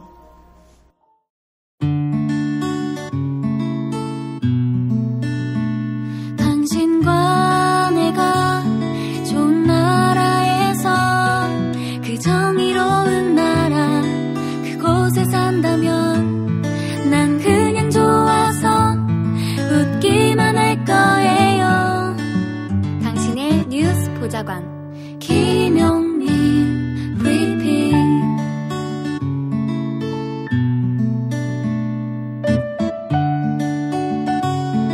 대한민국 뉴스 브리핑의 선두주자 김용민 브리핑. 계속해서 김보영 아나운서가 오늘의 날씨를 전해드립니다. 날씨를 전해드리겠습니다. 오늘 아침도 제법 쌀쌀하겠는데요. 서울과 대전 그리고 대구와 광주 모두 아침 최저기온이 18도로 예상됩니다. 한낮에는 다소 기온이 올라 일교차에 대비하셔야겠는데요. 낮 기온은 서울 25도, 청주 26도, 대전 25도, 대구 28도가 예상됩니다. 또한 낮에는 강원 영동 지방을 시작으로 밤에는 수도권과 영서에도 비가 내리겠습니다. 예상되는 비의 양은 강원 영동에 최고 60mm, 수도권과 영서에는 5에서 40mm가 되겠습니다. 여기는 대한민국 브리핑 1번지 김용민 브리핑입니다.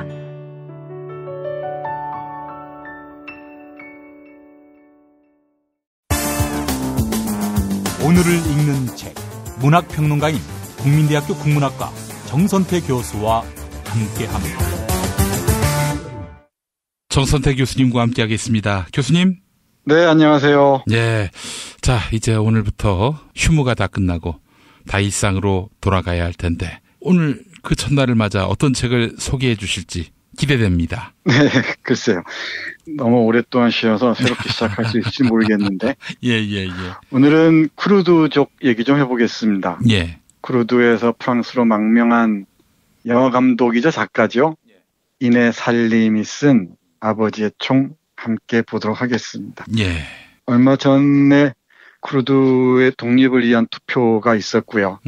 압도적인 찬성률에도 불구하고 주변 강대국들에 의해서 이게 압살되고 있는 모양이죠. 예.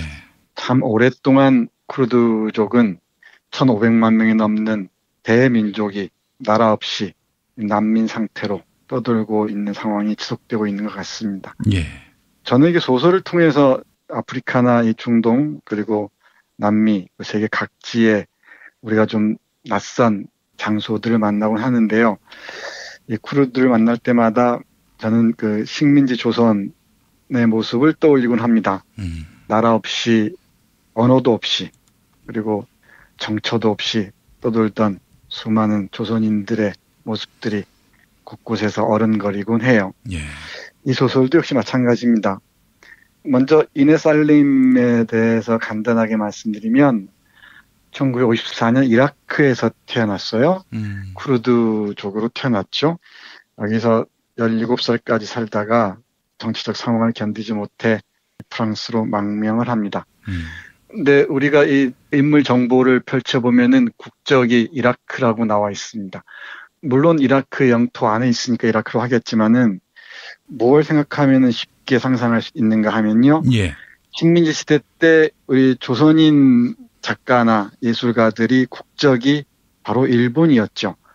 그걸 생각하시면 될 것 같습니다. 예. 그러니까 쿠르드족으로 독립하지 못하고 이라크와 이란, 시리아, 터키 등에 흩어져 살고 있으면서 뿔뿔이 민족이 흩어져서 살다 보니까 국적마저도 각국으로 나뉘어 있는 셈이죠.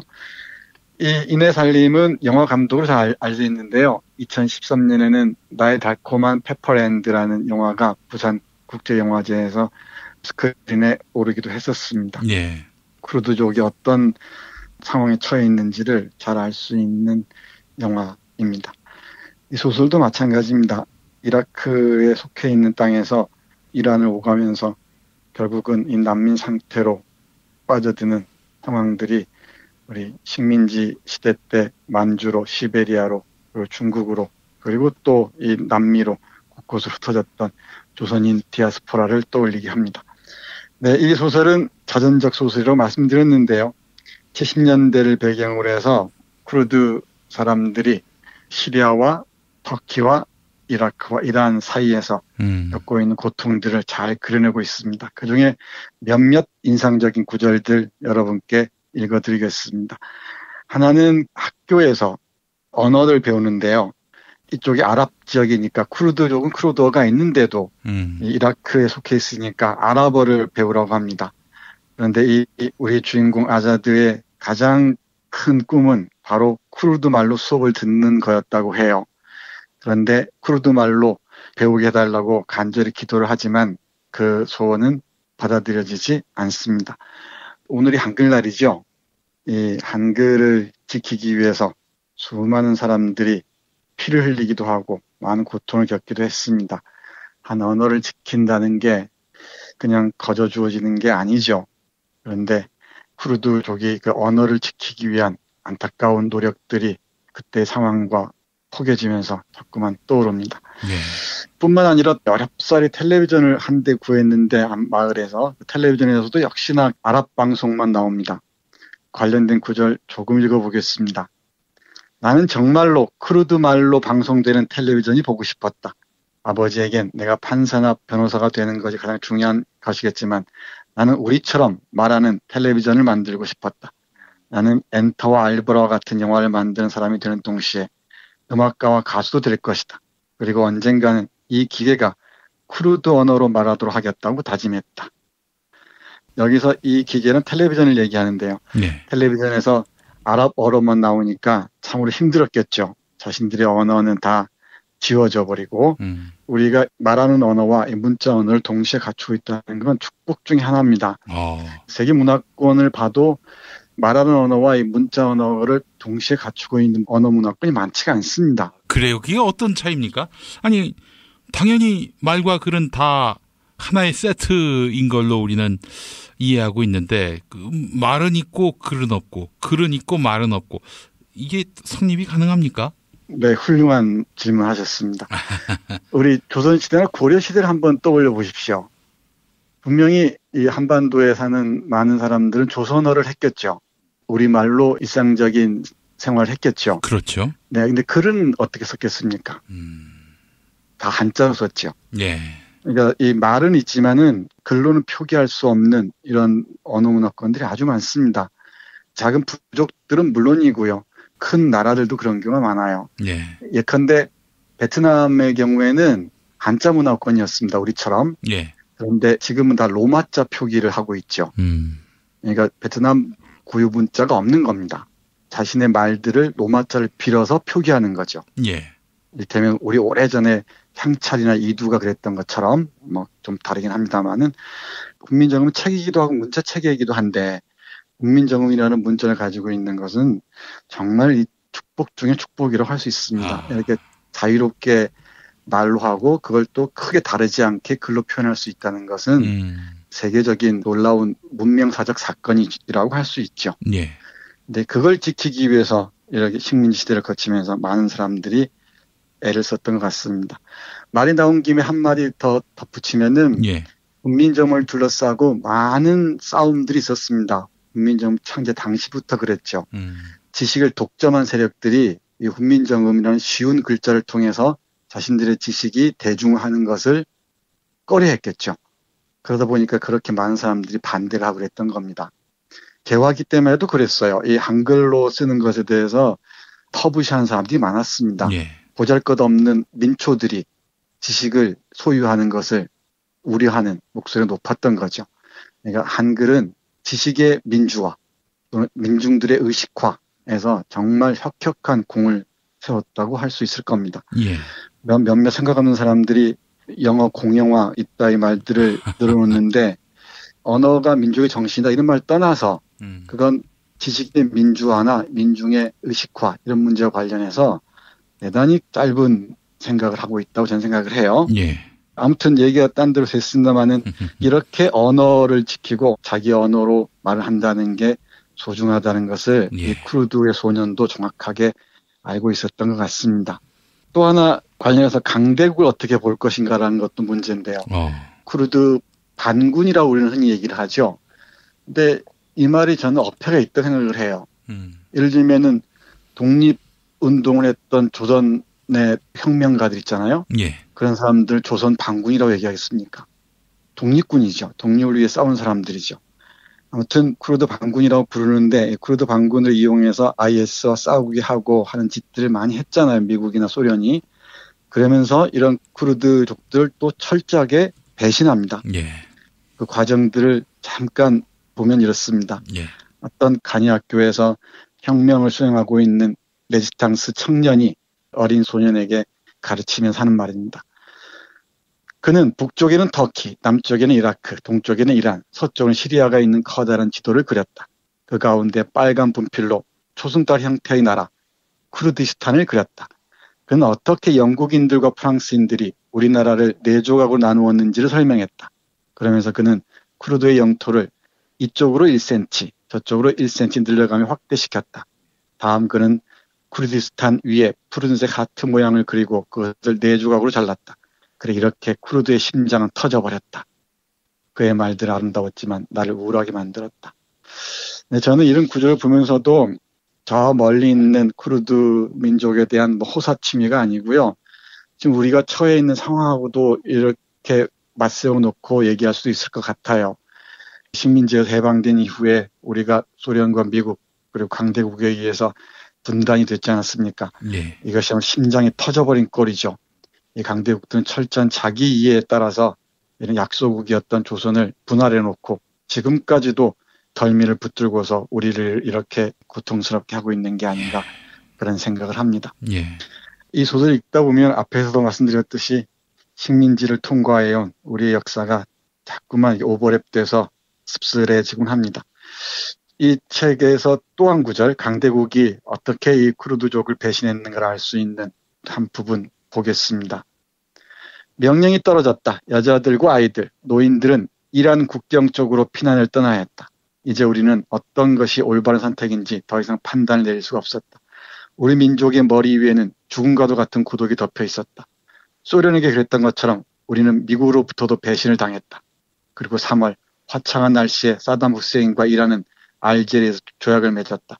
결국 마지막으로 남은 우리 편이 사라졌다. 네, 이렇게 얘기합니다. 미국과 소련에게 일말의 희망을 걸었던 것 같습니다. 그런데 철저하게 배신을 당합니다. 이게 약소국의 슬픔이라고만 할 수 있을까? 잘 모르겠습니다만은 역사를 공부하는 사람들은 늘 이 점을 경계해야 되지 않을까 생각하네요. 그렇게 길지 않은 장편 소설인데도 정말 군데군데에서 눈길이 멈춥니다. 쿠르드인들이 독립국가를 형성하지 못하고 세계 곳곳을 난민 형태로 떠돌면서 얼마나 힘겨워하는지를 알 수 있는 그런 작품입니다. 예. 우리 먼 나라라고 생각하지 마시고 바로 우리가 지나온 통과해온 역사를 다시 반복하고 있다는 점을 주목하면서 보시면 좋을 것 같습니다. 예. 이 소설의 마지막 부분을 읽으면서 마무리하겠습니다. 예. 주인공 아자드가 쿠르드들의 땅, 쿠르드이스탄, 그쪽 중동이나 중앙아시아는 스탄이라는 말에 들어가는 지명이 많잖아요. 예. 무슨 스탄, 이게 아랍어로는 누구누구의 땅 이런 뜻이라고 합니다. 이 쿠르디스탄을 떠나면서 이렇게 마무리를 합니다. 나의 무릎 위에는 여전히 쿠르드 의상과 쿠르드 음악 테이프와 쿠르드 시집이 든 가방이 놓여 있었다. 기사가 가죽 케이스를 열고 테이프 하나를 꺼내 라디오 카세트 속에 넣었다. 그건 키가 크고 마른 시리아 출신 쿠르드인 모하마 쇠코의 목소리였다.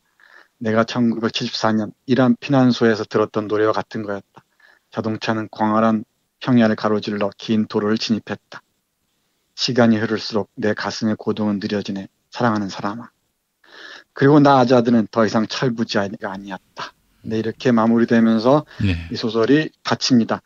이 소설은 대단히 비극적인 가족사와 비극적인 민족사를 그리면서도 정말 잔잔한 문체로 비극의 이면들을 투시하고 있습니다. 예. 가족들은 다 남미되거나 살해당하고요. 다른 그 형제자매들은 뿔뿔이 흩어집니다. 쿠르드뿐만 아니고 시리아나 우리 로힝자도 그렇고요. 곳곳에서 난민들이 발생하고 있는데 예. 그 비극들에 우리가 조금이라도 공감한다면은 이런 소설에서 하나의 힌트를 얻을 수 있지 않을까 그런 생각도 합니다. 아, 언어를 지킨다는 것이 얼마나 참 대단한 일인지 우리가 언어의 혜택을 받으면서도 그걸 간과해 왔던 것 같습니다. 네, 그렇습니다. 제가 오늘 한글날을 맞이해서 특별히 고른 책은 아닙니다만은 언어를 지킨다는 것은 언어와 함께 살아간다는 것은 물과 공기를 지키는 것만큼이나 정말 귀하고 소중한 일이죠. 예. 우연히 그런 생각이 났어요. 오래전에 우리 김 PD 박사 논문 쓰실 때 참 이런저런 고생 많았잖아요. 각조도 많이 달아야 되고 그러셨는데 어디까지 각조를 달아야 되냐 고민도 많이 하고 그랬죠. 우리가. 그때 김 PD 했던 말이 떠올랐어요. 나는 지금 한글로 쓰고 있다. 이 글은 훈민정음을 창제한 세종대왕이 창제하신 것임을 밝혀준다. 이런 식의 농담 반 진담만 한 적이 혹시 기억납니까? 뭐 세종대왕 뭐 개인의 업적은 아니겠지만은 조선 초기에 이 한글을 창제해서 지금까지도 우리의 그 사유에 소중한 자원이 되고 있다는 것은 정말 고마운 일이죠. 예.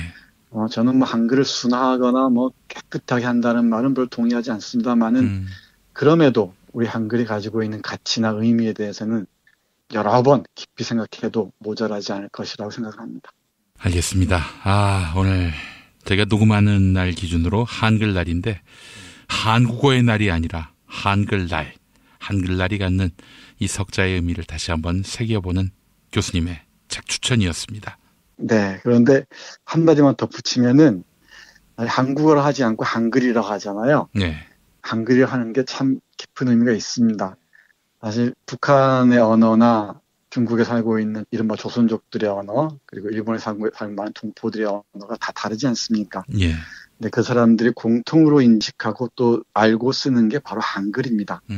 하나의 국가 언어로 고정되지 않고 저희 곳곳에 있는, 그러니까 조선인들이죠. 우리 한반도의 삶의 터전을 두었던 사람들이 공통으로 인식하고 또 사용하고 있는 언어가 한글이라는 것도 알아두셨으면 좋을 것 같습니다. 예. 한글 표기라는 게 있다는 게 나중에 우리가 함께 만날 때 정말 튼실한 버팀목이랄까 끈이 되어줄 줄로 압니다. 예, 알겠습니다.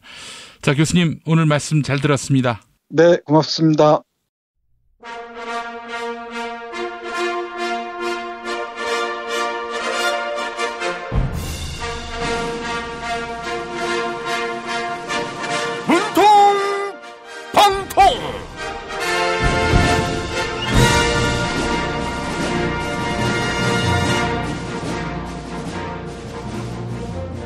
네, 오늘도 문과 안 나오셨습니다. 대통령 문재인입니다. 국민 여러분, 추석 연휴 동안 모두 편안히 잘 쉬셨습니까? 긴 연휴 기간 때문에 자영업자들이 어려움을 겪었다고 합니다. 왜 그런 질문을 합니까? 신문을 보면 될 거 아니겠습니까? 관광객들이 해외로만 나간 것이 아니었습니다. 지역의 주요 관광지들은 발 디딜 틈이 없었다고 합니다. 지금 언론 보도를 못 믿겠다는 겁니까? 자영업자의 어려움 못 본 척하겠다는 얘기입니까? 국민들이 언론을 신뢰하지 못하고 있습니다.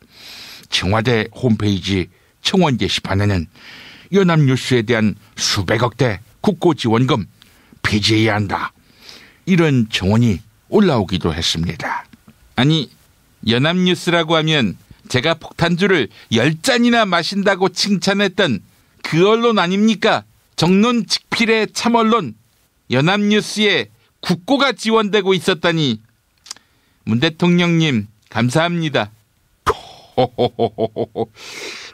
안 대표님이 카르마만 바꿔도 언론에서 대서특필하지요. 무스나 젤을 발라도 기사가 됩니다. 도대체 그 비결이 뭐지요?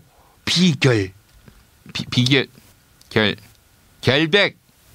지금 언론과 저 안철수의 유착관계를 의심하는 겁니까? 짐승만도 못합니다. 저는 결백합니다. 왜? 언론을 통해서 국가정책을 홍보하고 싶습니까? 그러면 판촉물을 돌리세요. 단체 선물 전문업체 네피알이 있습니다. 3만 가지가 넘는 상품이 당신을 기다리고 있습니다. 네피알은 국민을 위해서 제대로 일하는 언론과 정당에 후원도 한다고 합니다. 아, 그러면 국민의당과 연합뉴스에 후원하는 건가요? 포털 사이트에서 네피알을 검색해 주십시오. 에휴, 네피알이 어디 국민의당을 후원합니까? 연합뉴스를 왜 또 후원해요? 자, 비결에서 결백으로 받았습니다. 안 대표님이 시작한 끝말잇기. 네, 대통령님 바로 이어가 주시죠. 100. 결백에서 100이라고요. 백지. 국가정책 공보는커녕 허위 사실을 유포한 백지가 있습니다. 바로 친박계인 정미용 씨입니다. 영부인 김정숙 여사가 옷값으로 수억 원을 썼다, 이렇게 주장한 것이죠. 제 아내는 홈쇼핑에서 옷을 사고 직접 옷을 수선해 입기도 합니다. 완벽한 거짓말이죠. 치사. 국가정보원이 정미용보다 더한 일을 벌이려고 했습니다. 김대중 전 대통령의 노벨 평화상 수상을 취소시키려고 공작을 준비한 겁니다. 사실이라면 전 세계의 웃음거리가 될 것입니다. 자기 나라에서 받은 상을 취소하라고 하니 정말 치사하지 않습니까?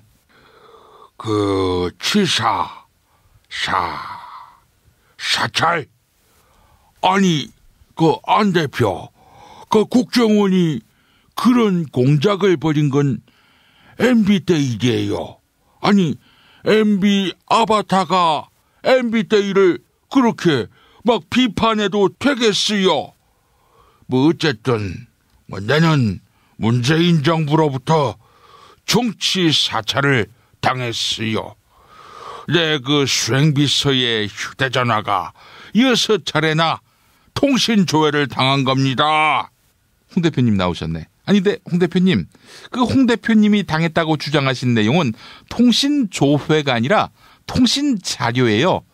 법원 영장을 통해서 이루어지는 감청이 아니라고요. 사찰이라고 했습니까? 잘거머리. 홍 대표님은 MB정부 국정원으로부터 댓글 공격을 받았고 친박으로부터는 미움을 받고 있습니다. 보수에서 홍 대표님을 떨궈내려고 노력하고 있는데 눈치 없이 거기 왜 계속 붙어 있는 겁니까? 찰가말이 아닙니까? 찰가말이라 했어요. 리벤지. 이제 이 수모를 꼭 리벤지, 복수하고 말 거예요. 이 홍준표가 대통령이 돼가 MB는 댓글 공격하고 박근혜하고 문재인이는 통신조회를 할 겁니다. 다 죽었어요. 시댁이야. 통신조회가 아니라 통신자료였다고. 이름하고 주민번호 알아서 뭐 하려고. 자, 오늘도 여러분이 이 안 대표님을 대신해서 끝말잇기 이어가 주시기 바랍니다. 팟빵 게시판에 리벤지의 지로 시작하는 단어, 이메일 주소, 사연 남겨주시기 바랍니다. 당첨자께 천연 재료로만 만드는 별을 따다 구운 과자 롤 카스테라 선물해드립니다. 문통방통 마칩니다. 지금부터 KBS 성우극회에서 야심차게 준비한 대한민국 정치 다큐멘터리 드라마의 맥을 잇는 듣는 드라마 특별 기획을 보내드립니다. 제대로 알기 위해서는 그 친구를 보라고 했습니다. 저는 제가 아주 존경하는 아주 믿음직한 친구 문재인이를 대친구로 돕는 사람을 정말 자랑스럽게 생각합니다. 나는 대통령 남이 됩니다. 나는 문재인을 친구로 보고 있습니다.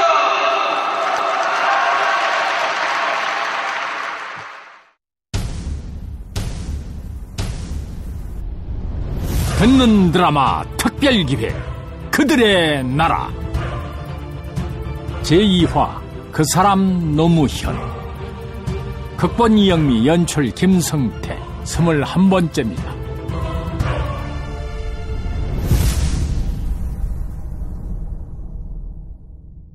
(1987년 8월) 변호사 노무현은 동료 변호사 이상수와 함께 대우조선 노사분규 및 이석규 씨의 장례식을 도왔는데 검찰은 삼자 개입과 장례식 방해 혐의로 두 사람 모두를 구속 수감했다.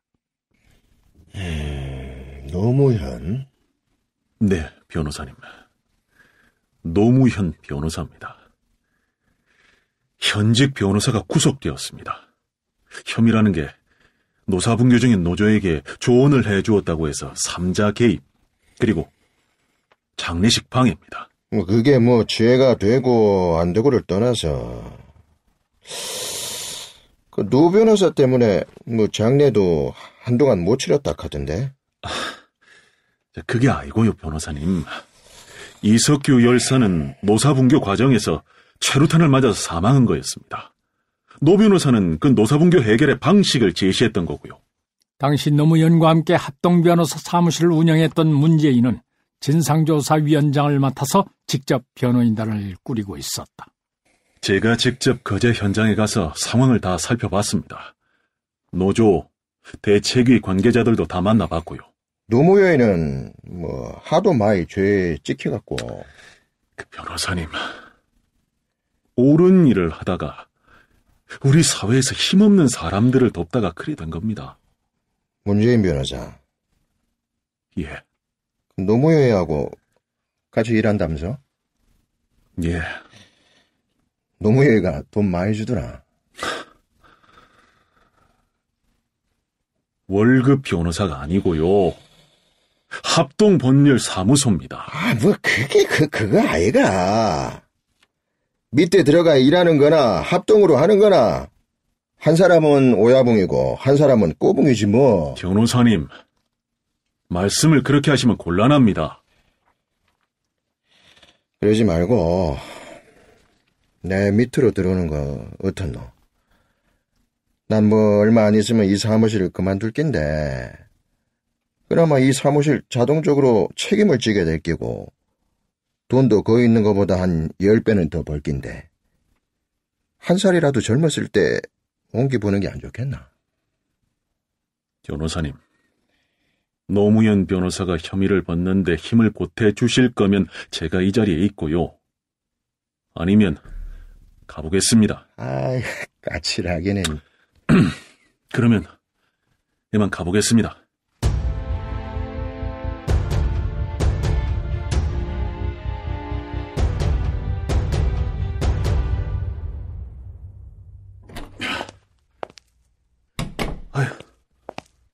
사무장님.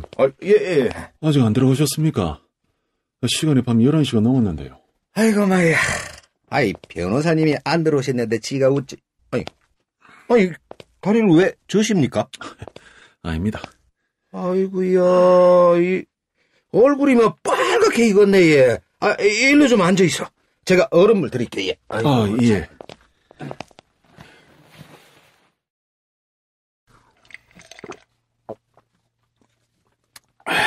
아이고, 변호사님.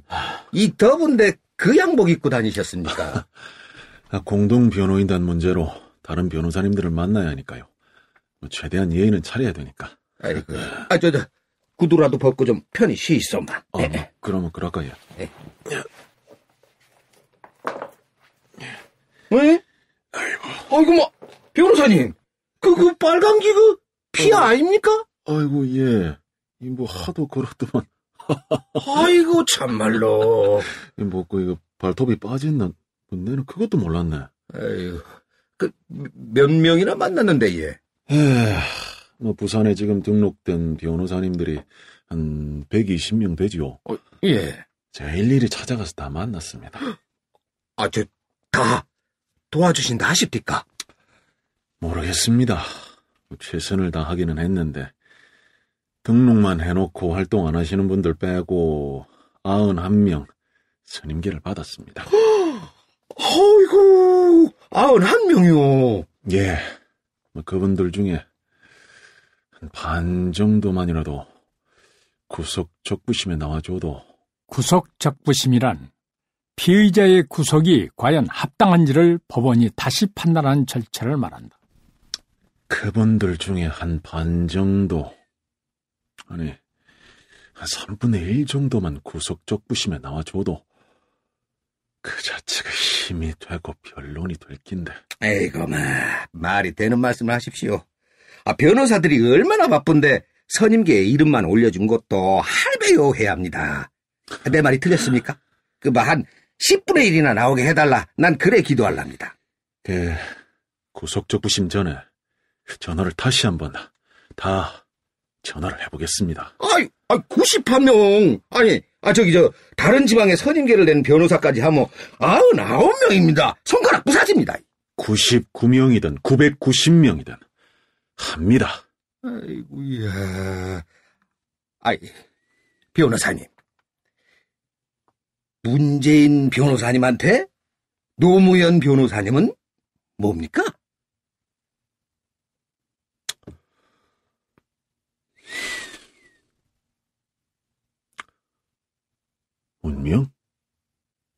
운명입니다. 예? 운명이요.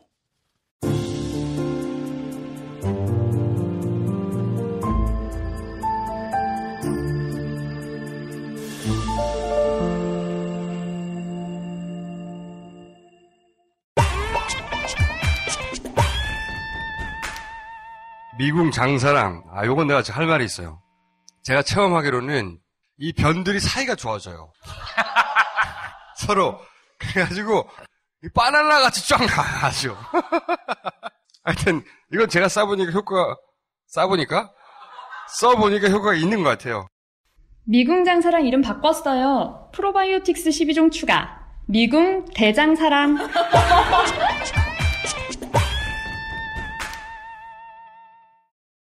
마침내 노무현에 대한 구속 적부심이 열렸고. 사무장님. 아이고, 사모님 나오셨습니까? 근데 무슨 사람들이 이래 많이 왔습니까? 방청석이 아예 꽉 다 찼네. 아이고, 모르겠습니다. 뿌락지들 아닌가 싶습니다. 뿌락지에? 예. 노무현 이상수 변호사 사건에 선임계를 낸 변호사들이 자그마치 1명 모자라는 100명 아닙니까? 그 사람들 아예 못 들어오게 할 요량으로다가 그냥. 권 여사님, 안녕하십니까? 안녕하세요. 아니, 알고 지내는 뿌락지가 있습니까, 혹시? 변호사님입니다. 그래. 안녕하세요. 예, 안녕하세요, 최 변호사님. 예. 근데 왜 방청석에 계세요? 저기 변호사석에 자리가 모자라가요. 예. 아이고야, 이 여사님, 변호사님들이 꽤 많이 오신 것 같습니다. 이거 제가 어림짐작으로 한 20명은 되는 것 같아요. 님 아버지 감사합니다. 아이고 우리 노 변호사님께서 평소 인심을 많이 얻으셨네. 자, 구속 적부심 시작하겠습니다. 아이고 사모님 시작하는 모양입니다. 예. 사모님 저기 노 변호사님 들어오십니다. 어디에? 저기 들어와가 문 변호사님 옆에 앉으시잖아. 예. 저기 흰색 사입은 예 33번. 아이고 사모님. 걔 안 씁니다. 하도 애를 태가 얼굴 보이 잘 있네.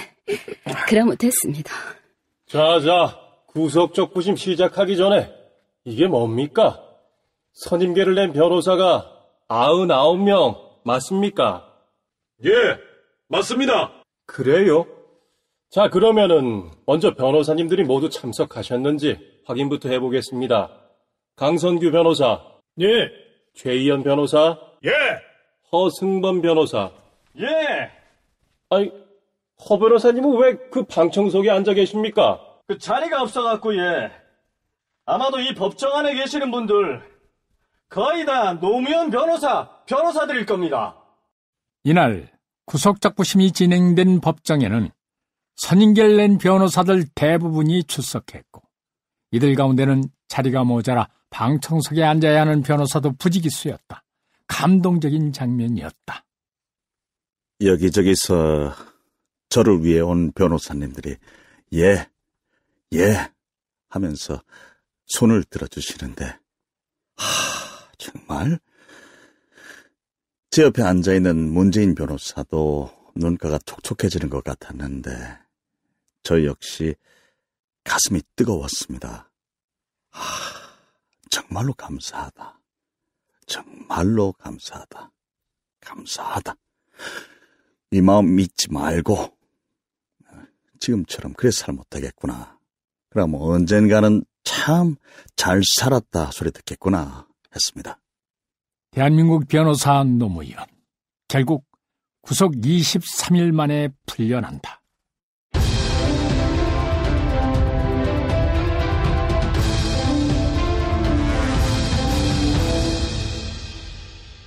(1987년 12월에) 있었던 대통령 선거에서 민정당 노태우 후보가 통일민주당의 대선 후보 김영삼, 평화민주당의 대선 후보 김대중을 누르고 대한민국 제13대 대통령으로 당선된다. 그리고 1988년 초 노무현은 한 사람의 부름을 받는다. 김영삼이었다. 노무현 변호사. 예. 맛있어. 예. 40대 초반. 젊네. 예. 변호사라면서요? 작년 11월에 변호사 업무 정지 명령을 받아가 사실 지금은 백수입니다. 노 변호사, 지난 대선에서 내가 진 게 누구 때문인 것 같아요? 예? 그거는 제가 잘... 내가 쉬운 질문을 어렵게 했나?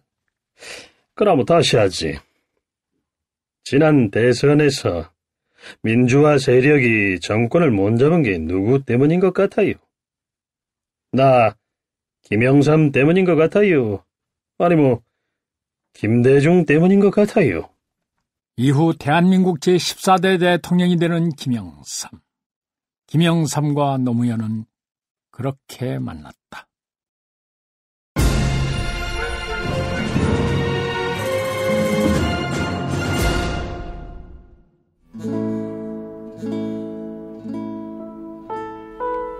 너무 슬퍼하지 마라. 삶과 죽음이 모두 자연의 한 조각 아니겠는가. 미안해하지 마라. 누구도 원망하지 마라. 운명이다. 화장해라. 그리고 집 가까운 곳에 아주 작은 비석 하나만 남겨라. 오래된 생각이다. 비바람 맞고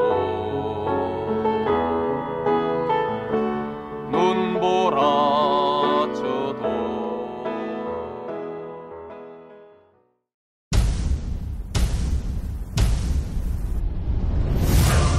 듣는 드라마 특별기획 그들의 나라 제2화 그 사람 노무현 이영미 극본 김성태 연출 21번째였습니다.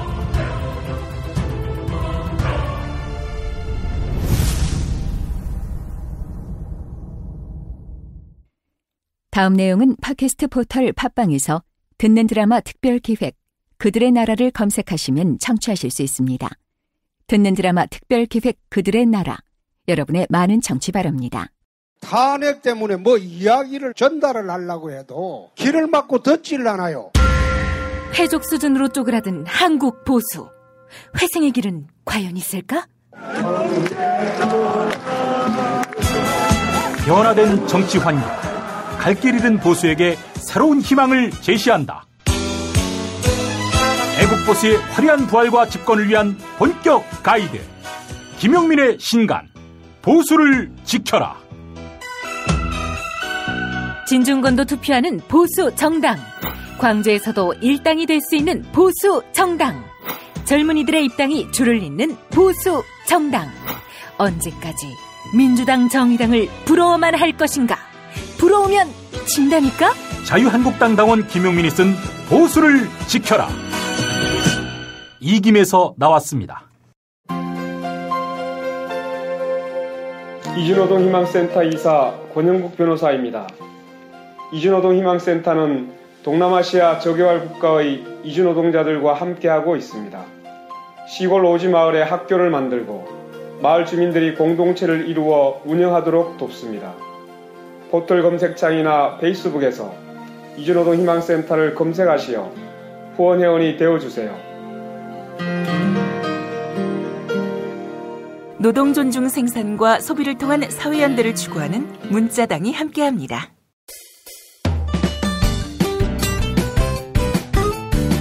뉴스포렌 매기로 이어갑니다. 팔로워 87만이 넘는 김용민 트위터 계정에서는 매일 설문조사가 진행되고 있습니다. 어제에 이어 오늘도 추석 민심의 향배에 대해 알아보았습니다. 연휴 마지막 날인 어제 여야 지도부는 서로 다른 분석을 내놓으면서 추석 여론에 대한 해석전을 벌였는데요. 여당인 더불어민주당은 확실한 적피해 청산이 추석 민심의 핵심이다. 이렇게 강조했습니다. 반면 보수 야당은 정부의 비판적인 목소리가 주를 이루었다. 이렇게 분석했는데요. 추석 연휴 기간 동안 가장 긍정적인 평가를 받은 정치 세력은 어디였느냐. 오늘 아침 6시까지 모두 4,471분이 의견 남겨주셨습니다. 95% 거의 모든 시민들은 문재인 대통령과 더불어민주당이 긍정적인 평가를 받았다. 이렇게 응답했습니다. 반면 자유한국당을 꼽은 시민들은 2%, 정의당이라고 응답한 시민들 역시 2%로 나타났습니다. 국민의당이 긍정적인 평가를 받았다. 이런 의견은 단 1%였습니다. 설문조사에 참여해 주신 여러분 감사합니다.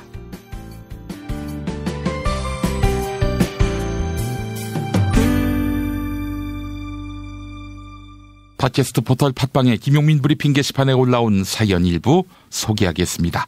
노스트라다님, 우리가 그동안 우병우의 존재를 잊고 있었습니다. 우병우가 계속 활개치도록 놔둔다면 이 나라의 법은 법꾸라지를 위한 법일 뿐입니다. 라고 해주셨습니다. 우병우 어떻게 지내나 모르겠습니다. 감옥 안 갔죠? 팥짱공주님, MB정부 국정원이 김대중 전 대통령님의 노벨 평화상 취소 청원을 준비했다니 정말 가관이네요. 반드시 합당한 처벌이 있어야 할 것입니다. 라고 해주셨고요. 솔렘팩트님, 의혹과 증거가 무더기로 나오는데 이명박은 정치 보복이라고 떠들고 있습니다. 떳떳하다면 반론을 제기해야겠지요. 네, 참고 참았다고 하니 뭔가 이야기를 하지 않겠습니까? 네. 2017년 10월 10일 김용민 브리핑 모두 마치겠습니다. 애청해주신 여러분 감사합니다.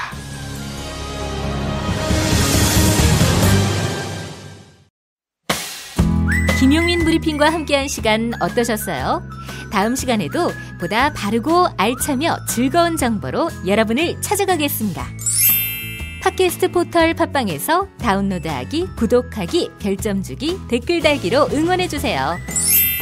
잊지 마세요. 다운로드하기, 구독하기, 별점 주기, 댓글 달기.